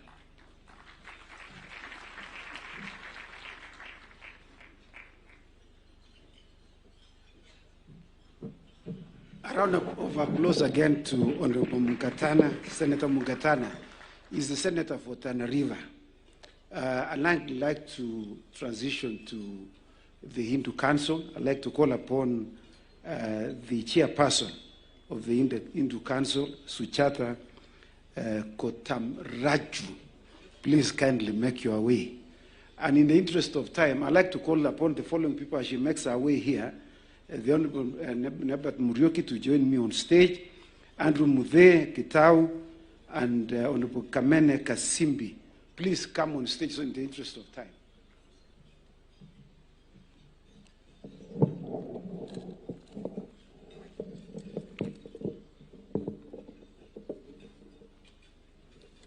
Namaste. Namaste to all. I stand before you today with deep gratitude to represent the Hindu community at this sacred gathering, a space where hearts converge, voices unite, and the prayers rise together, calling forth strength, healing, and national renewal. The year's theme, Rise and Rebuild, resonates deeply with the teachings of the Vedas, which remind us that all destruction, no matter how painful, offers an opening, a sacred opportunity to rebuild not just what was lost, but what is better, wiser, and more compassionate. From the Rig Veda, we are guided with these words. Let us be united. Let us speak in harmony. Let our minds apprehend alike. Common be our prayer, common our resolution. Unified be our hearts, so that we may live in unity and peace. Rig Veda, chapter 10, verse 191. At a time when our nation, like many across the world, faces division, trauma, and uncertainty, the ancient rishis, the seers, urge us to begin not just with action, but with intention, to come together in unity of spirit, in shared purpose and mutual upliftment. In Bhagavad Gita, Lord Krishna reminds us that we must act for the welfare of all. In other words, national building is not the task of leaders alone, but a shared dharma, a sacred duty of every citizen. Kenya's strength lies in its unity across the tribes, faiths, and generations. When we see each other not as a competitors, but as a kin, we awaken what Hinduism calls Seva Bhava, a spirit of selfless service. Rebuilding must be rooted in inclusion, no one left behind. Rebuilding a nation is not only the work of engineers, economists, or politicians. It is also the work of the heart. It is spiritual, it is collective, it is generational, and it begins with healing from the inside out. In the Atharvana Veda, we find a closing prayer that I humbly offer today, not just as a scripture, but as a blessing for Kenya, for Africa, and all humanity. May there be peace in the heavens, peace in the skies and on earth, peace in the waters, peace in the plants and trees, peace in all beings, and peace in the hearts of humanity. May that peace rebuild our brokenness. Atharvana Veda, chapter 19, verse 9. May we rise, may we rebuild, may we do so together. Ashanti Nisana. God bless us, God bless our beautiful country, Kenya. Ashanti.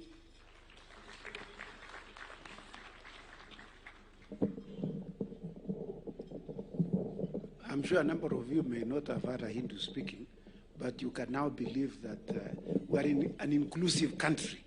When we seek to rebuild, we include everybody.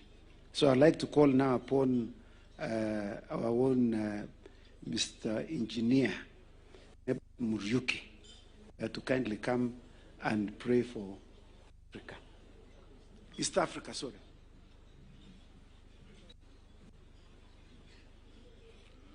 Let us pray. Almighty God, we come before your holy presence this morning with thanksgiving, Jehovah. Lord, we thank you that you have gathered us here to come and pray to you, Jehovah God.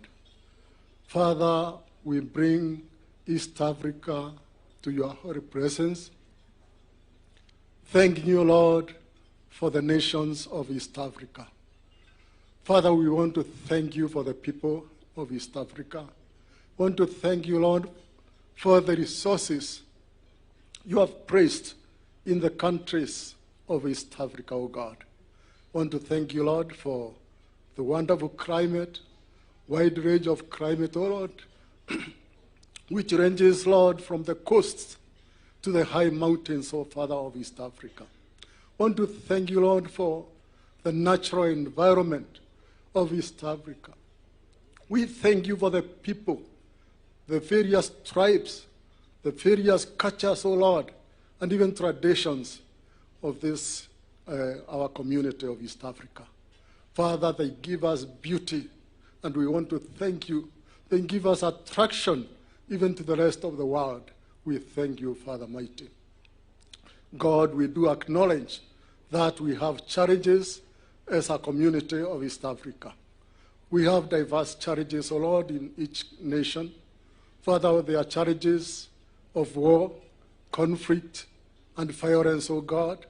We have challenges, Father, of leadership, Jehovah God. We have challenges of hunger in some parts of the East African nations.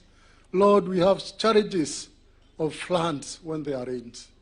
We have such challenges of drought, O Lord. Father, mighty God, we have challenges of scarcity of food. Lord God, we call upon your holy name, knowing that, Jehovah God, you are the maker of the world. You are the maker of mankind. Lord, you are the one who creates everything, and you know how to undo that, Lord, which is harmful to your people. And so, Father, we call upon your holy name in this place, the way we are gathered here, Lord, even thanking you, God, because we are represented, the countries of East Africa, as we join hands to pray against those challenges, Jehovah God. We pray that, Father, you may hear us. Jehovah God, we lift your holy name, we magnify you, God, and we pray that, Jehovah, may your kingdom come down here, O Father. Father, hear us, Jehovah God. Like the prophet Ezekiel prayed, Jehovah, that when he was faced with the challenge of dry bones, he said that, Lord, he could not know how to pray, how to overcome that challenge. And he said this, Sovereign Lord, you alone are the one who knows how to overcome challenges. And so, Father, this day we call upon your holy name, praying that your kingdom may come, O Lord, and overcome the challenge of war, violence, and conflict in our countries, O God. That, Father, we may have peace and unity. Overcome the challenge of poverty, O God, and hunger and disease, so that our people may live in peace, having the provisions which come from you, Jehovah God. Mighty Father, we pray that you have mercy. Father, our countries of East Africa have for a long time trying to have a united community, but Father, it has not worked out. And so we pray now that we are gathered here as East Africa, that, Lord, you may overcome that challenge, that we may be one community, having love and concern for one another. Let our diversity in cultures, traditions, and even the boundaries, O Lord, not divide us, but then, Father, make us have concern and love for each other. Jehovah God, we want to thank you. We know, Lord, you are able to create a united community. Father, we want to pray for the countries of East Africa who will be going into elections. Especially we pray for Tanzania, Jehovah God. We pray for Uganda. We pray for Rwanda. Jehovah God, even as they go to elections later this year, Father, you are going to guide each and every person in that country. That they are going to elect leaders, Lord, who are going to be having love for their people. Leaders who are going to rule with justice, fairness, Lord, and even compassion for their people. Father, mighty God, we commit those countries to your hands. We want to pray, oh Lord, for the leaders of East Africa, the president, oh God Almighty. Let them see each other as a brother and sister, oh Father, even as they endeavor to create a united community, oh God. They will do so with love. Let there not be rivalry, oh Father, mighty Jehovah, within our East African community. God, we thank you. Father, mighty, we pray that you bless East Africa with peace and unity. Bless East Africa, oh God, with prosperity. We thank you, we praise you, we glorify you. For we pray this in Jesus' name. Amen.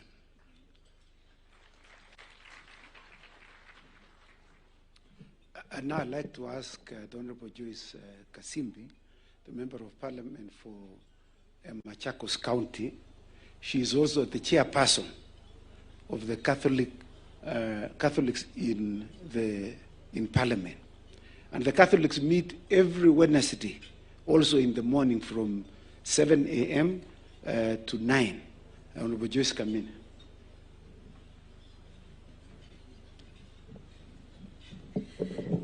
Thank you, Chair. Just let me make a small correction. I'm the Vice Chair of the Catholic Caucus. Let us bow our heads and pray for the world.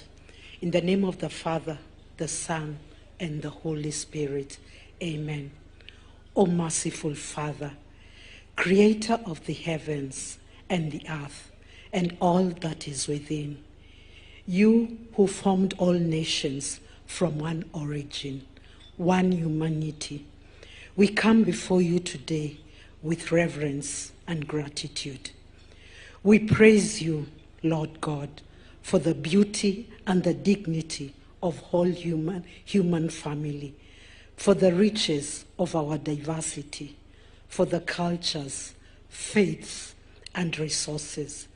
Thank you for the good that has happened in our land, for every act of justice, every step towards peace, and every heart turns towards you. We pray, Lord God, for the challenges that we face in the world, for the climate change and its calamities, that Heavenly Father, you may continue instilling us with the care of Mother Nature, that we may look in favor and continue dedicating ourselves to preserve Mother Nature. We also want to pray for all that are persecuted because of their faith and their religions. May we all always remember that you are the source of life. Almighty Father, we acknowledge our failings and ask for your mercy. Forgive us, Lord, for the sins that we have committed as individuals, as communities, and as nations. Jesus, our Redeemer, wash us with the most holy and precious blood. Cleanse our hearts, our institutions, and all leaderships in every corner of the world. Holy Spirit, shine the light of the gospel upon the world. Establish among the kingdom of love, righteousness, and truth. Set our nations free, O Lord, from hatred, ethnic strifes, greed, injustice, abuse of power, and every form of impunity. Make us one people, united in purpose, guided by wisdom, and committed to peace. May the angels and saints in heaven join us in this prayer. And may the glory, honor, and worship be yours, now and forevermore. Amen. In the name of the Father, the Son, and the Holy Spirit. Amen. Thank you very much, Honorable Kasimbi. You know, we are together in one committee, and I am allowed to make mistakes because I'm a chair. So I was trying to promote her, but notwithstanding that, I'm sure one day she'll be the chair. As I said in the when we started, that we cooperate with other prayer breakfasts within Nairobi. And so I'd like to call upon Mr. Andrew Muthe Kitau, the CEO of MG Realtors, who belongs to one of the fellowships in Nairobi, because we coordinate and pray together. And so I'd like to ask him to kindly come and read the scripture. Readings from the prophet Isaiah in the 8th century BC. I start with Isaiah 58:12. Your people will rebuild the ancient ruins and will rise up the age-old foundations. You will be called a repairer of broken walls, restorer of streets with dwellings. 64 verse 4. They will rebuild the ancient ruins and restore the places long devastated. They will renew the ruined cities that have been devastated for generations. In 67:7, instead of your shame, you will receive a double portion, and instead of disgrace, you will rejoice in your inheritance. And so, you will inherit a double portion in your land, and everlasting joy will be yours. And finally, from the Apostle Paul to the friends in Ephesus, where the Gentiles were being recognized as a part of God's household of faith, as the apostle uses the metaphor of building. Ephesians 2:19. Consequently, you are no longer foreigners and strangers, but fellow citizens with God's people and also members of his household, built on the foundation of the apostles and prophets, with Jesus Christ himself being the chief cornerstone. In him the whole building is joined together and rises to become a holy temple of the Lord. And in him you too are being built together to become a dwelling in which God lives by his Spirit. Thank you.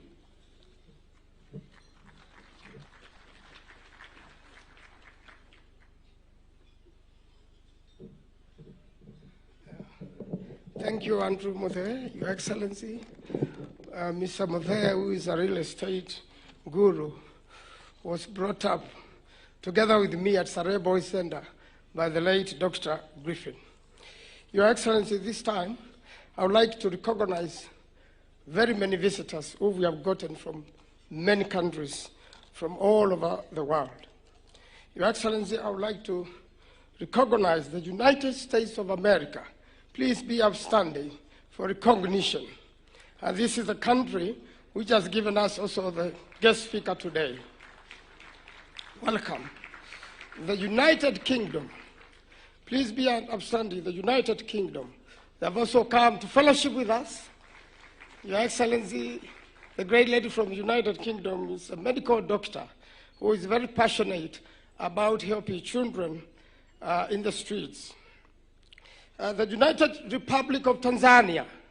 Your Excellency, we've got a big team from Republic of Tanzania, led by a former Prime Minister, Frederick Sumanye, former Prime Minister of Tanzania, who served for many years. In Tanzania also is the Lord Mayor of Arusha, Honorable Maximilian Irankwe. And Your Excellency, Kenyans are very constant visitors of Arusha because of Eastern African community. And then we've got the Eastern African Legislative Assembly, led by their speaker. We've got the Republic of Uganda. Please be upstanding, the Republic of Uganda. We've got very many of them, members of Parliament, Your Excellency, led by the Honorable Bahati, the Minister of Trade, Industry and Cooperatives, who is also the chairperson of the National Prayer Breakfast in Uganda. And Your Excellency, every time we go to Uganda, we are welcomed very well. And the President of Uganda, the Honorable Museveni, calls the Kenyans and a process for a photo with us. And they are very proud of us, Your Excellency, and you can see how much they support us. Your Excellency, also the Republic of Eswatini. Republic of Eswatini. We've got members from the Republic of Eswatini. Welcome. We've got the Republic of Nigeria. Republic of Nigeria. Welcome. Your Excellency, we've got the Republic of Burundi. We met them last night in the dinner. The gentleman there was a great assistant to the former president of Burundi. And we've got the Republic of Sri Lanka this time round. Republic of Sri Lanka. Also, the Democratic Republic of Congo. We had quite a number of people from the Republic of Congo.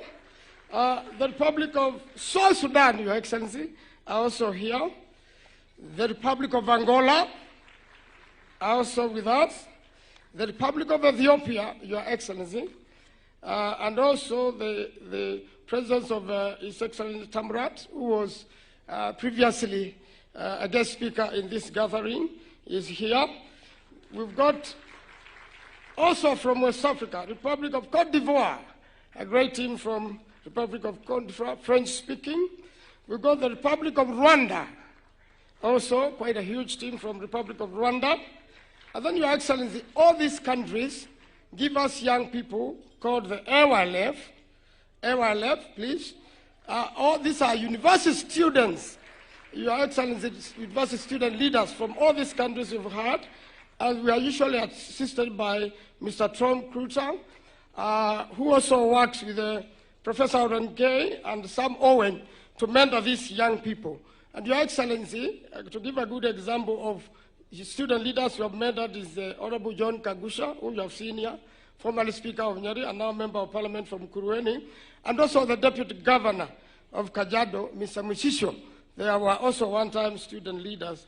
And Your Excellency, when we do this program, we've had less and less university strikes because we mentor all the leaders and we make sure that, Your Excellency, they grow up to be good leaders of the nation and eventually join the National Assembly or other positions of leadership. I now call upon the Honorable Osoro to carry on with the rest of the program. I thank you, Your Excellency.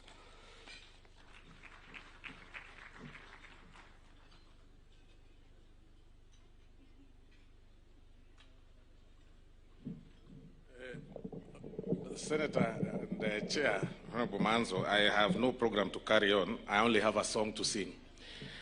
And I invite the members of the Bunge Fellowship to join me on stage with the special appearance of the Senate Majority Leader, the Honorable Aaron Cheruiyot, whom I found this morning practicing our song, although he's not been coming for the practice.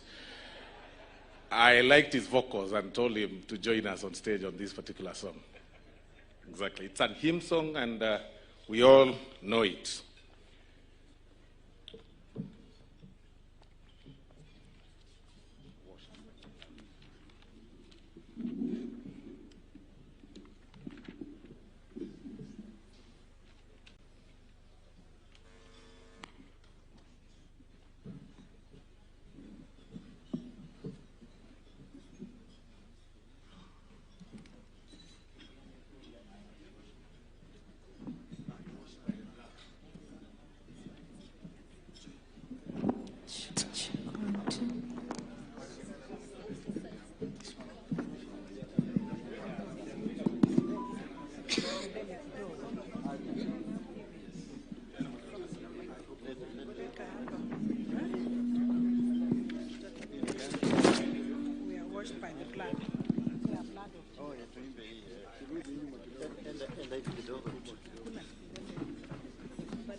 Have you been to Jesus for the cleansing power? Are you washed in the blood of the Lamb? Are you fully trusting in His grace, His arm? Are you washed in the blood of the Lamb? Are you washed in the blood, in the soul? blood of the Lamb. Are your garments spotless? Are they white as snow? Are you washed in the blood of the Lamb?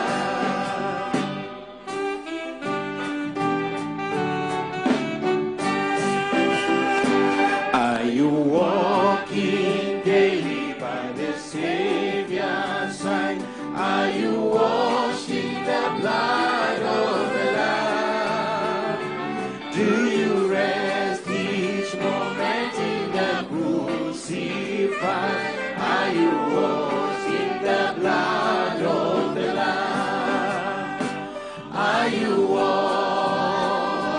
in the blood, in the soul cleansing blood of the Lamb? Are your garments spotless? Are they white as snow? Are you washed in the blood of the Lamb?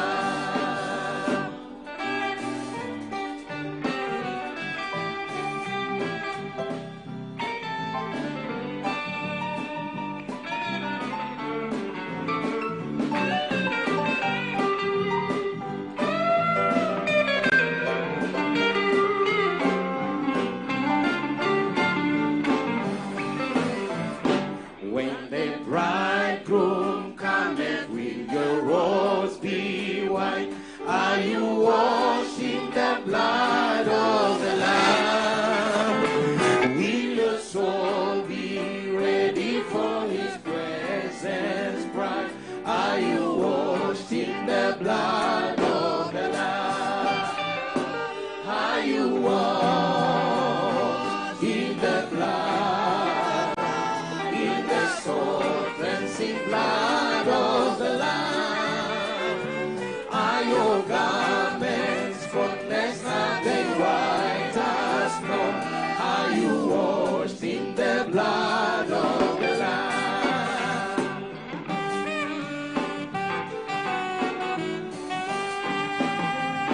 Lay aside the garments that are stained with sin, and be washed in the blood of the Lamb.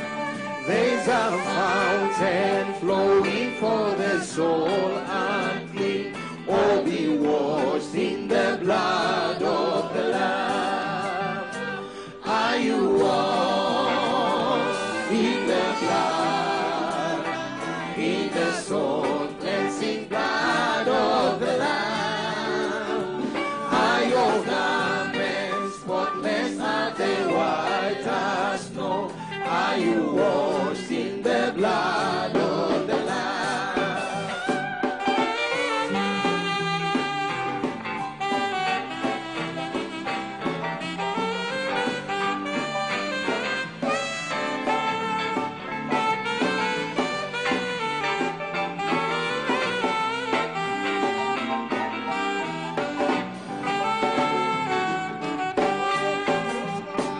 Kuoshwa kwa damu itutakasayo ya kondoo, ziwe safi nguo nyeupe mno, tumeoshwa kwa damu ya kondoo.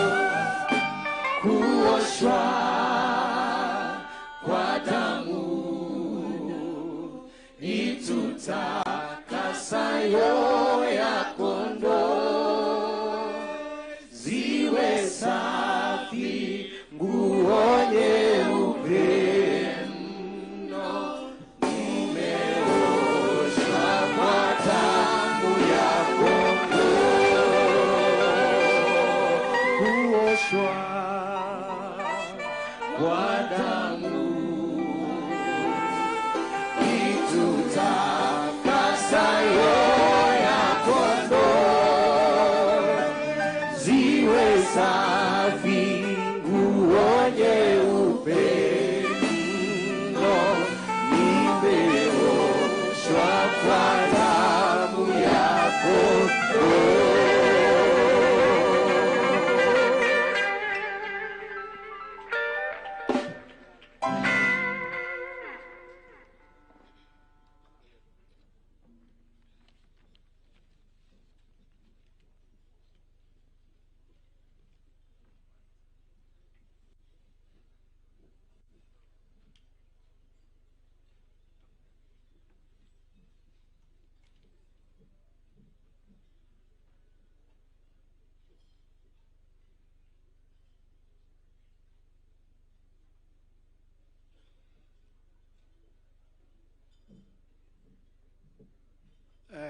round of applause again for the Bunge Fellowship Choir.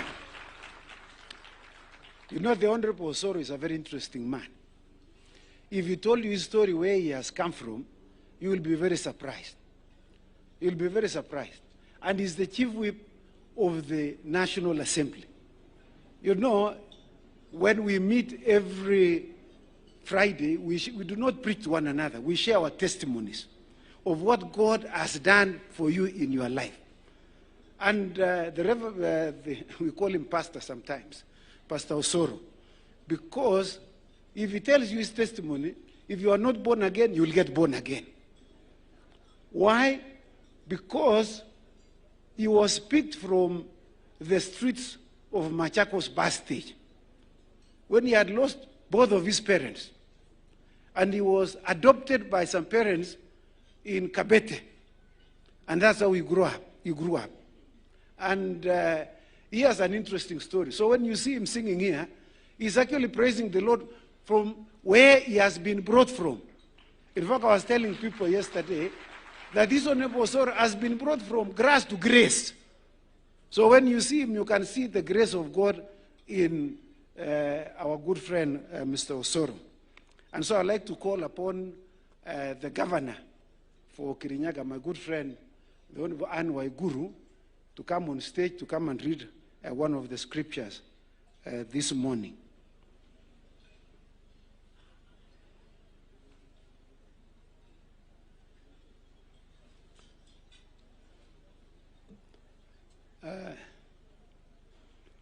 I am not lost. We have reorganized a little bit. I know Honorable Kituru wants to make his way here, but in the interest of time, we know where we are doing that. And then I would like to also call, you know, you don't call lady judges to come and stand here for a long time. We have a lot of respect for them, and particularly having known her for a long time. The Honorable Jessie Lesit, please, when she finishes, you make your way up.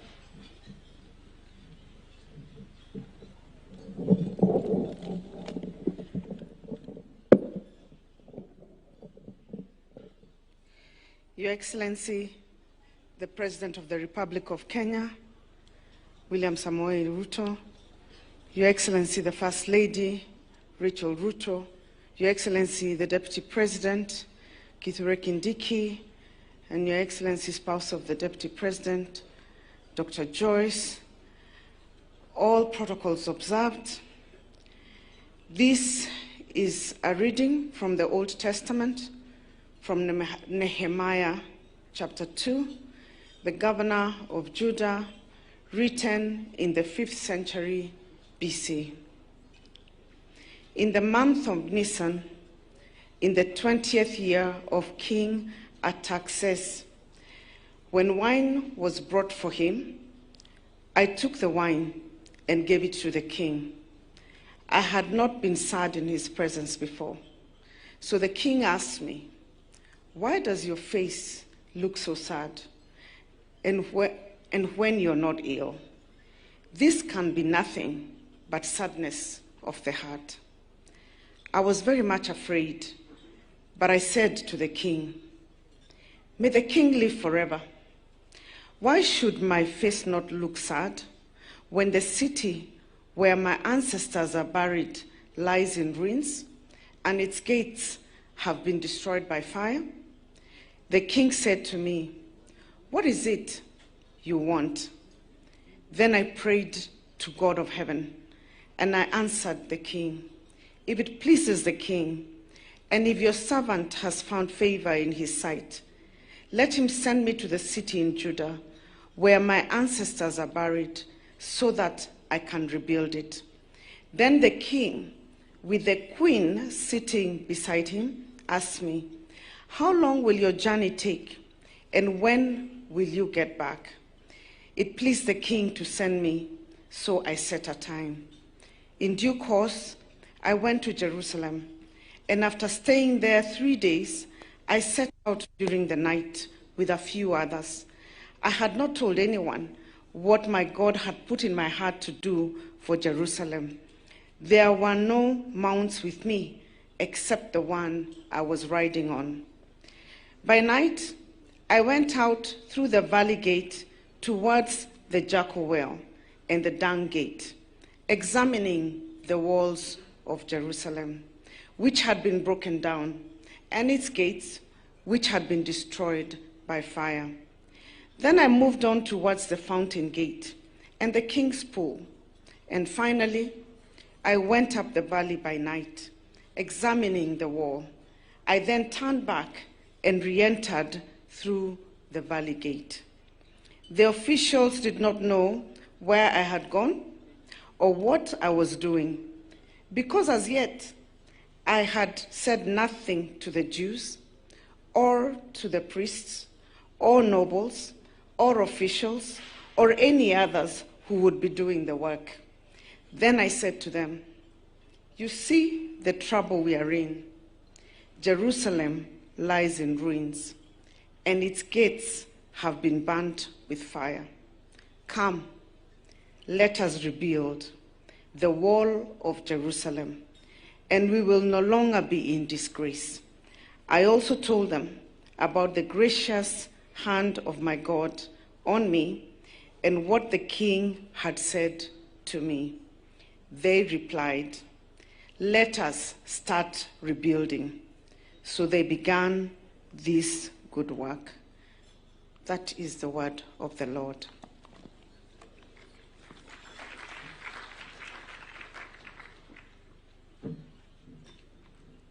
A round of applause again to Honorable Governor Waiguru. Thank you very much for that excellent reading. I'd like to request the Honorable Kittur now to come on stage before I call upon the Chief Justice. I have been suitably informed that, and we have made the amendments, Chief Justice. I'm so sorry.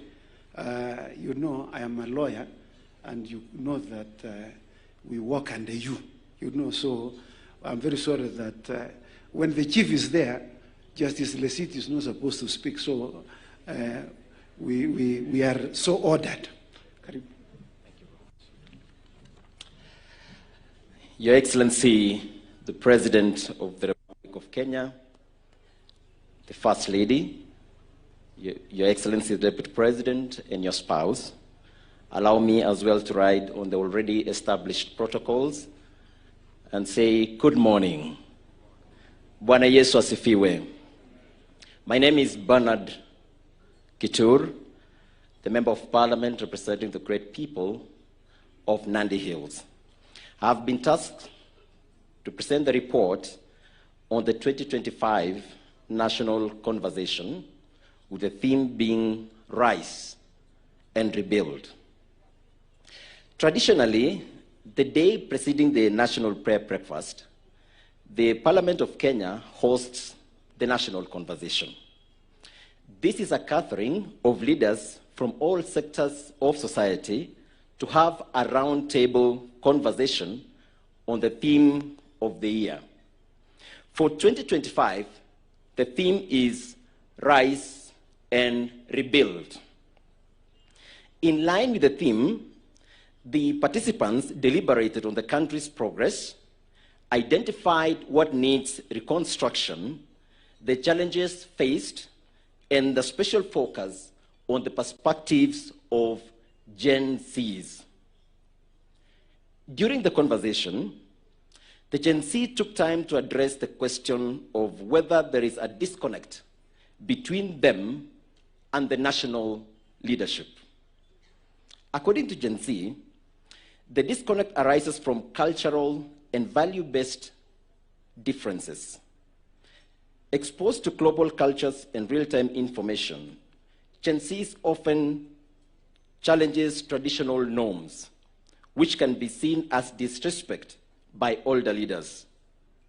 This rift is deepened by unfulfilled promises, economic exclusion, and a perceived lack of accountability. While leaders cling to traditional values, Gen Z emphasizes justice, equity, and inclusive participation, widening the gap further. Economic frustrations, technological divides, and broken social contracts further fuel disillusionment.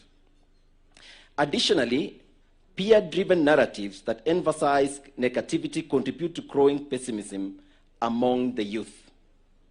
Ultimately, the disconnect is sustained by mutual misunderstanding, lack of dialogue, and a failure to adapt to a rapidly evolving socio-political environment. Despite their limited experience, Gen Z believes in Kenya's potential, advocating for intergenerational dialogue, civic inclusion, better youth representation, and digital mobilization to influence policy. At the national conversation, Kenyans identified entrenched corruption, poor governance, and lack of political goodwill as major barriers to rebuilding. Economically, high taxation, youth unemployment, and limited access to capital discourage investments and innovation. The over 400 participants were, however, quick to acknowledge national progress spurred by the Constitution of Kenya 2010 in advancing education, democracy, and religious inclusivity among Kenyan citizens. They equally acknowledge progress in infrastructure development in our country. To overcome obstacles to nation building, Kenya needs focused solutions. Leaders must prioritize integrity and accountability, with strict anti-corruption law enforced. Civic education should, however, empower citizens, enhance youth participation, and combat ignorance. Strengthening national unity requires inclusive governance that discourages tribalism and promotes nationalism in education. That is the report for 2025 National Conversation. I thank you.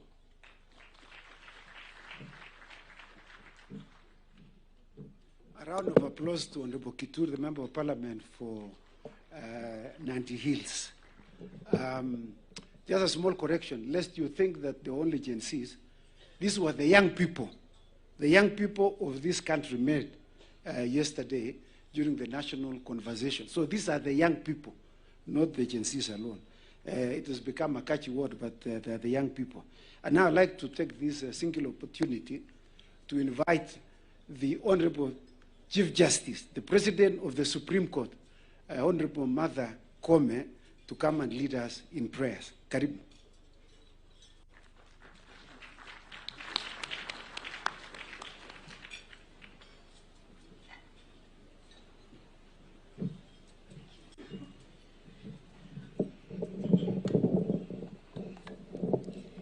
Your Excellency, the President of the Republic of Kenya, Dr. William Samoei Ruto, Your Excellency, the First Lady, Mama Rachel Ruto, our Deputy President, Your Excellency, Professor Kithure Kindiki, and your spouse, Dr. Joyce, allow me to abide by the established protocol and say good morning to everybody.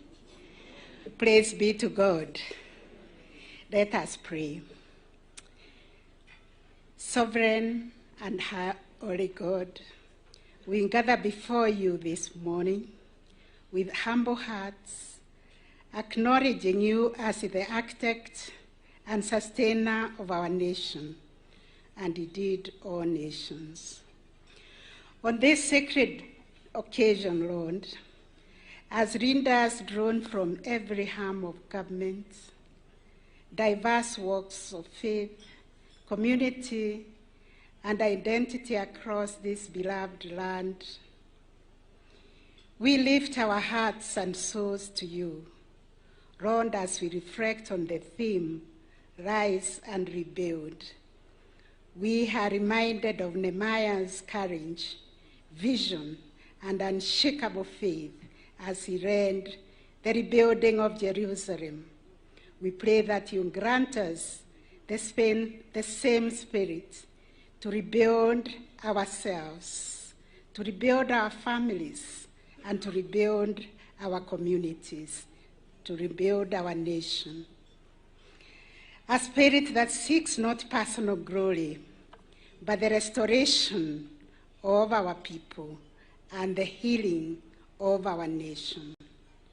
Lord God, give us the courage not only to rebuild what is seen, but restore even what is unseen, the moral, the spiritual, and the ethical fabric of our nation. Lord, help us to guide our children in your ways, in the values that you have taught us from the Holy Book. Lead us, Father, to restore and rebuild our families by preaching faith, harmony, and unity. Lord, we long for a prosperous country, but more than that, we pray for a just and a righteous Kenya, where service to others comes before self-interest, and where love for our neighbor is not a burden, but a blessing. Lord, we remember the vulnerable among us, the poor, the widows, the voiceless, the displaced, and the oppressed. May our laws protect them. May our hearts be moved for them, and may our actions uplift them. O Lord, make justice the foundation of our governance, a shield for the weak, a standard for the strong, and a defender for all our people. Lord, unite us across all sectors and the traditions, we may arise, not divided, but together we rebuild this nation. We do so with hope, because hope does not disappoint. We do so with faith. We do so with the wisdom that comes from you. We do so with love, justice, and courage. We ask all this in your holy name. Amen.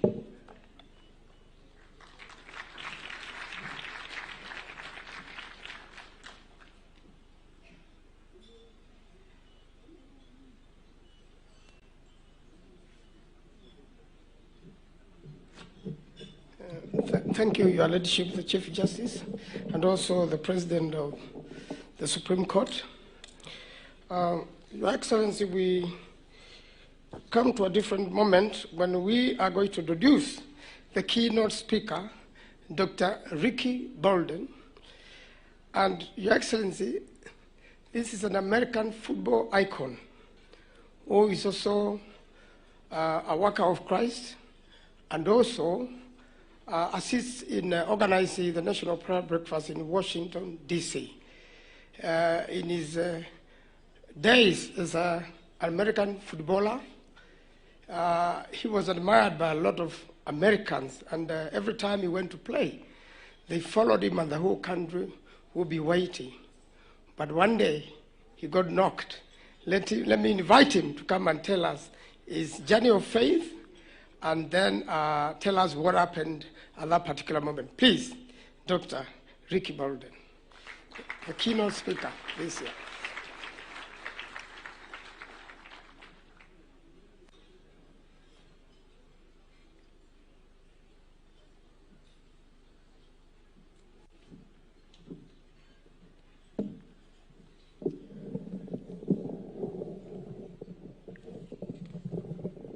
Good morning.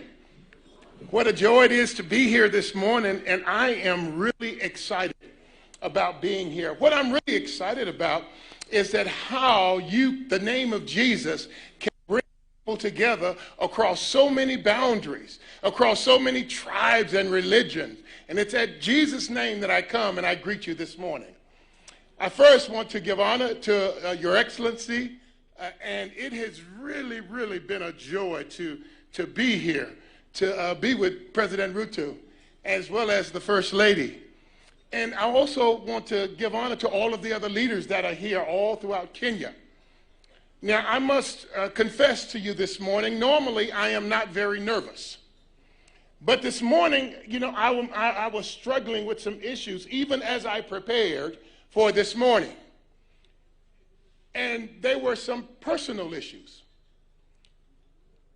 As I was preparing the story of Nehemiah, I could not help but to remind myself that I am coming home to a place of my ancestors. And I could not help but to begin to process the journey of going to America and now coming home to Africans. And so therefore, I do want you to understand that my primary motivation is not to speak here this morning. It's not. It is not to go on a tour of Kenya. It's not. It is not to go and see some of the wonderful safaris that you have in this wonderful country.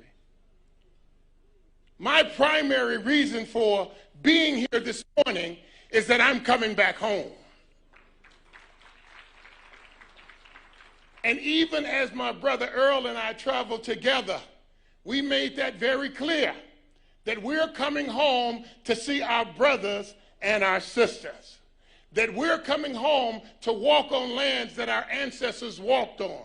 We're coming home to swim in streams and lakes that our ancestors swam in, that it is a joy to be here this morning. Thank you for inviting me to come back home. Now, I don't want to take a lot of time, because most of the time when you get someone who's been a preacher for a while, they talk for a long time. Did you notice the secretary this morning? He just kept talking, because preachers talk for a long time, don't we? But I want to make sure that my comments are brief. But I also want to make sure that this wonderful theme that you have, that I give it due justice.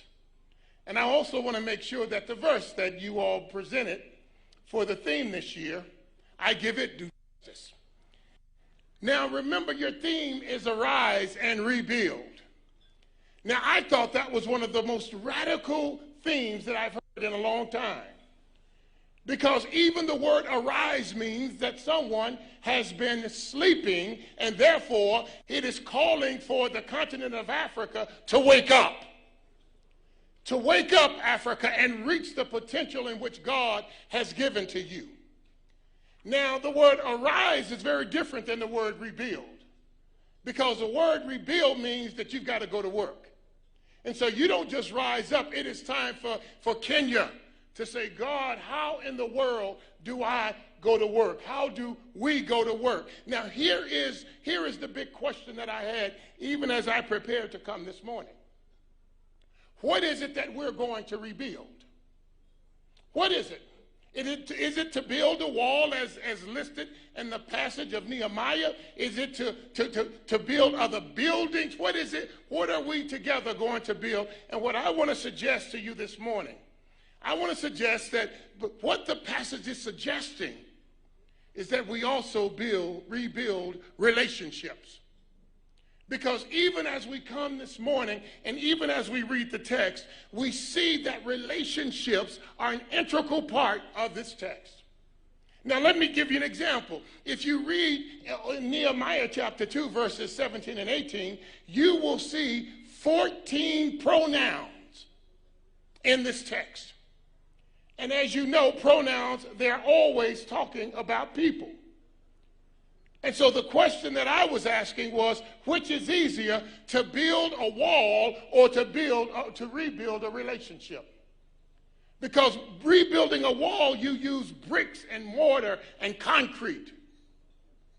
But to even say that we're going to rebuild a relationship, it is saying, how do we rebuild trust? That's what your Gen Z is asking. How do we rebuild respect? How do we rebuild love?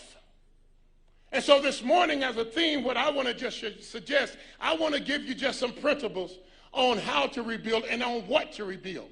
Is that all right? So let's take a quick look at it. The first thing, even as we look at this text, and let me read the text for you just briefly. We just heard it. It says, "Then I said to them, you see the trouble we are in.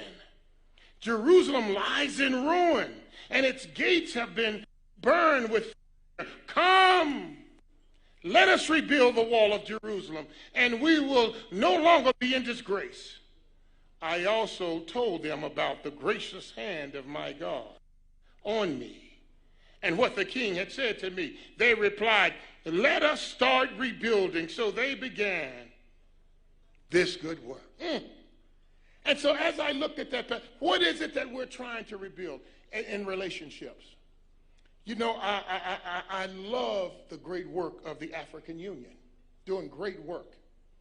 But I'd like to suggest to you this morning, just as an African American coming to Kenya, I think that the first relationship that we must rebuild is a relationship back to your brothers and sisters in the African diaspora. That we in Africa, in America, we have so many African Americans. We have so many Africans who grew up and their parents grew up in Africa and they sent their children to America. But they decided to stay in America. Some of the greatest minds are in the diaspora. And if you really, really read the text, Nehemiah was not from Jerusalem. Nehemiah was from the diaspora. Just think about it. Nehemiah, he wasn't born in Jerusalem. He was a product of Babylon slavery oppression where they shipped him from Jerusalem to Babylon, and his mother was raised in Babylon and his grandmother was raised in Babylon. He had been shipped into slavery and he had been in slavery for years, and all of a sudden he decided after being in a far country that it was time to come home. It was time for him to come and use his gifts and talents at home. And I remember last week I had the wonderful privilege of meeting with the ambassador of Kenya in the United States. And as we stood there, he asked me, he challenged me, he said, "How in the world, Ricky, do I get in with the Congressional Black Caucus so that I can use the influence that they have back at home?" And even then we started processing. How in the world do we use these brothers who are in the diaspora, and how do we use the influence that they have and bring them back home, back to the land in which we came from? How do we be just like this wonderful man Nehemiah and begin to use those relationships? You see, the reality is the relationships in the diaspora helped fund the project in Jerusalem. And I want to say this to you this morning, that you've got brothers and sisters all over the world that God can use in a mighty way to partner with our brothers and sisters in Kenya to say, how can we work together and how can we be together? I think another relationship that we must begin to make sure that we process. I think that your relationship with one another.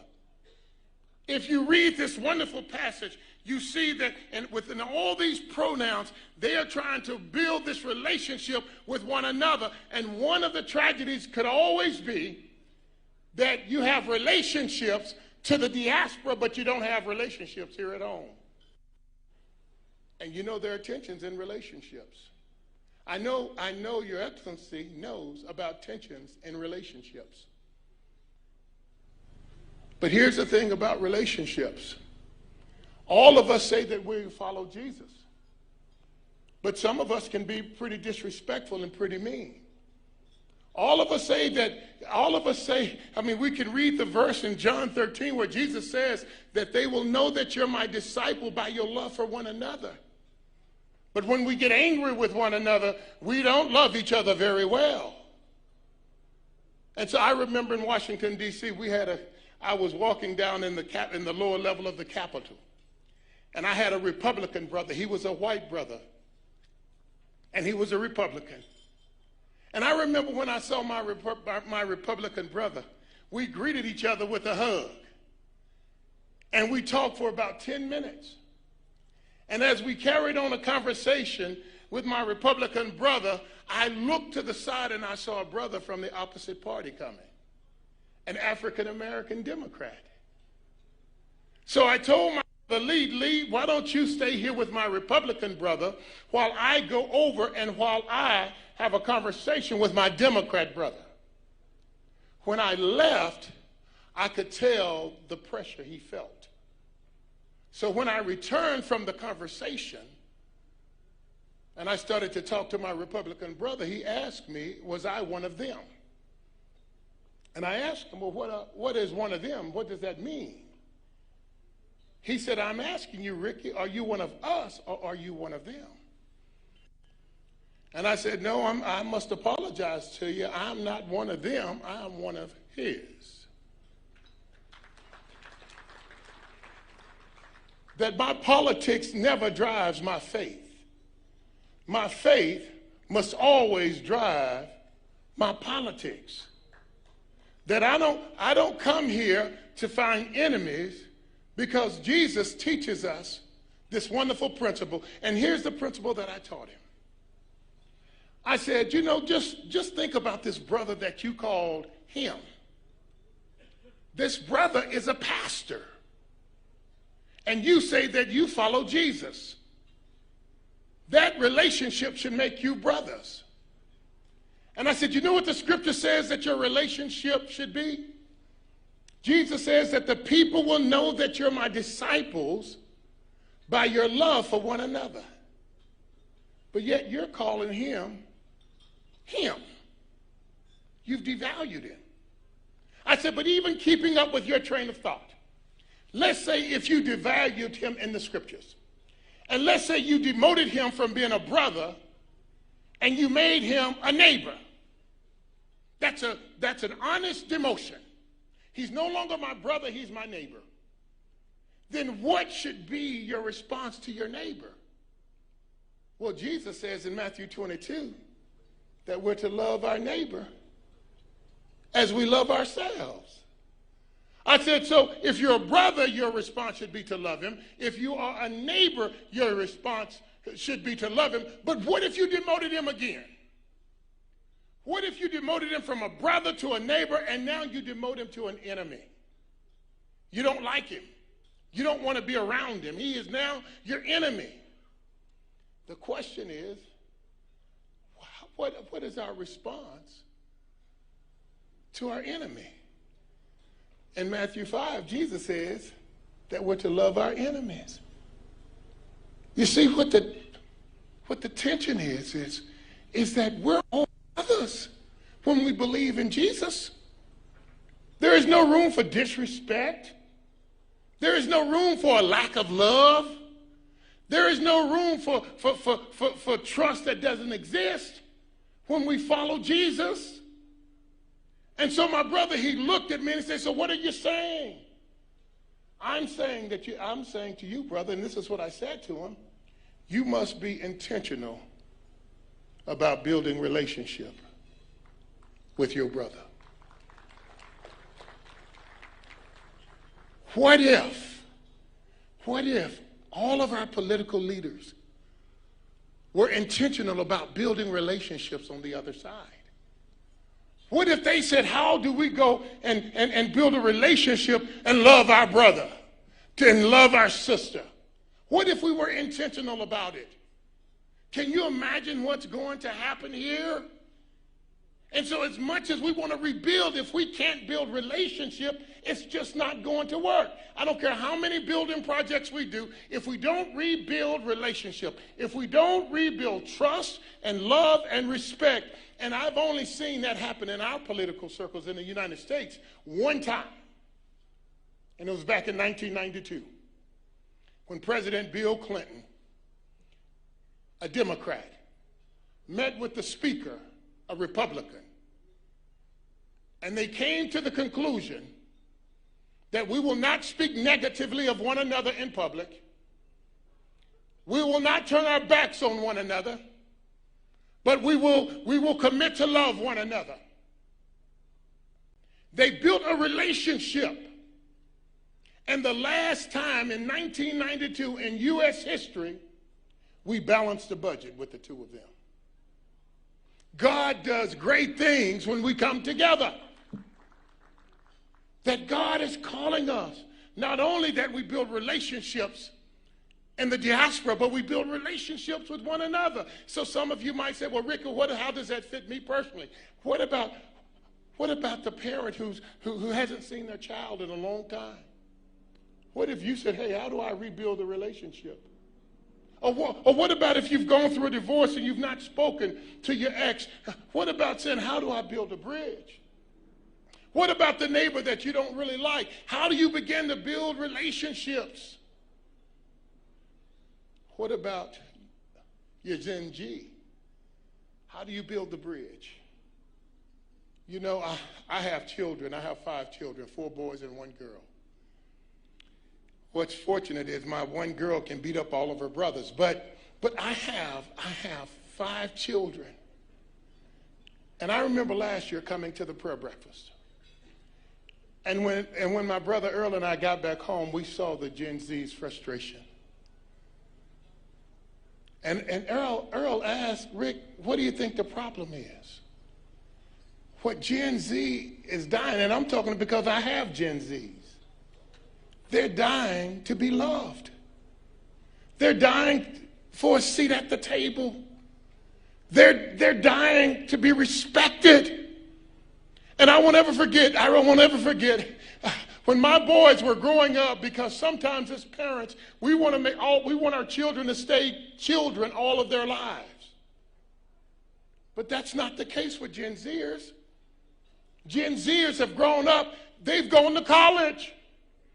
Some of our Gen Zers are smarter than we are. I have a daughter. She's a doctor. Whenever I need advice on my health, I don't go to a hospital. I call my daughter.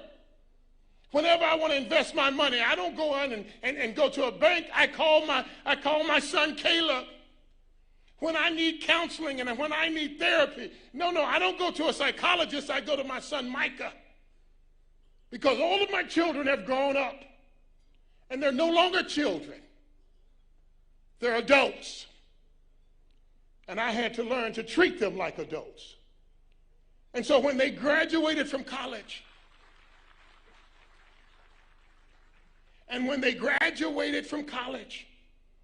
I took each of them out to dinner. And I gave them a kiss. And I said, you are now an adult. I expect you to make decisions like an adult. I don't have to go and live anywhere in your neighborhood. None of my kids live within 1,000 miles of where I live. But they all act like adults. And one of the most frustrating things that could happen to a Gen Zer is that you keep treating them like a child. And I got to tell you, I started praying for Kenya. Because, I work with young people. I mentor young people. I understand a little bit about their minds. And one of the things I prayed for is I said, here's my prayer. I said, Lord, I pray the adults would apologize to our Gen Zers. I pray, see, it's like African Americans. We live in America, but a lot of times we don't feel respected. And people ask, why is there always a race issue in America? I can tell you why. Because no one's ever apologized. No one's ever said, I'm sorry for the horrific pain that you experienced. They've never done it in our history in this country. And I just want to suggest to you, when we're talking about relationships and we're talking about really rebuilding relationships, wouldn't it be beautiful if leaders would stand up and say to our Gen Zs, we had you arrested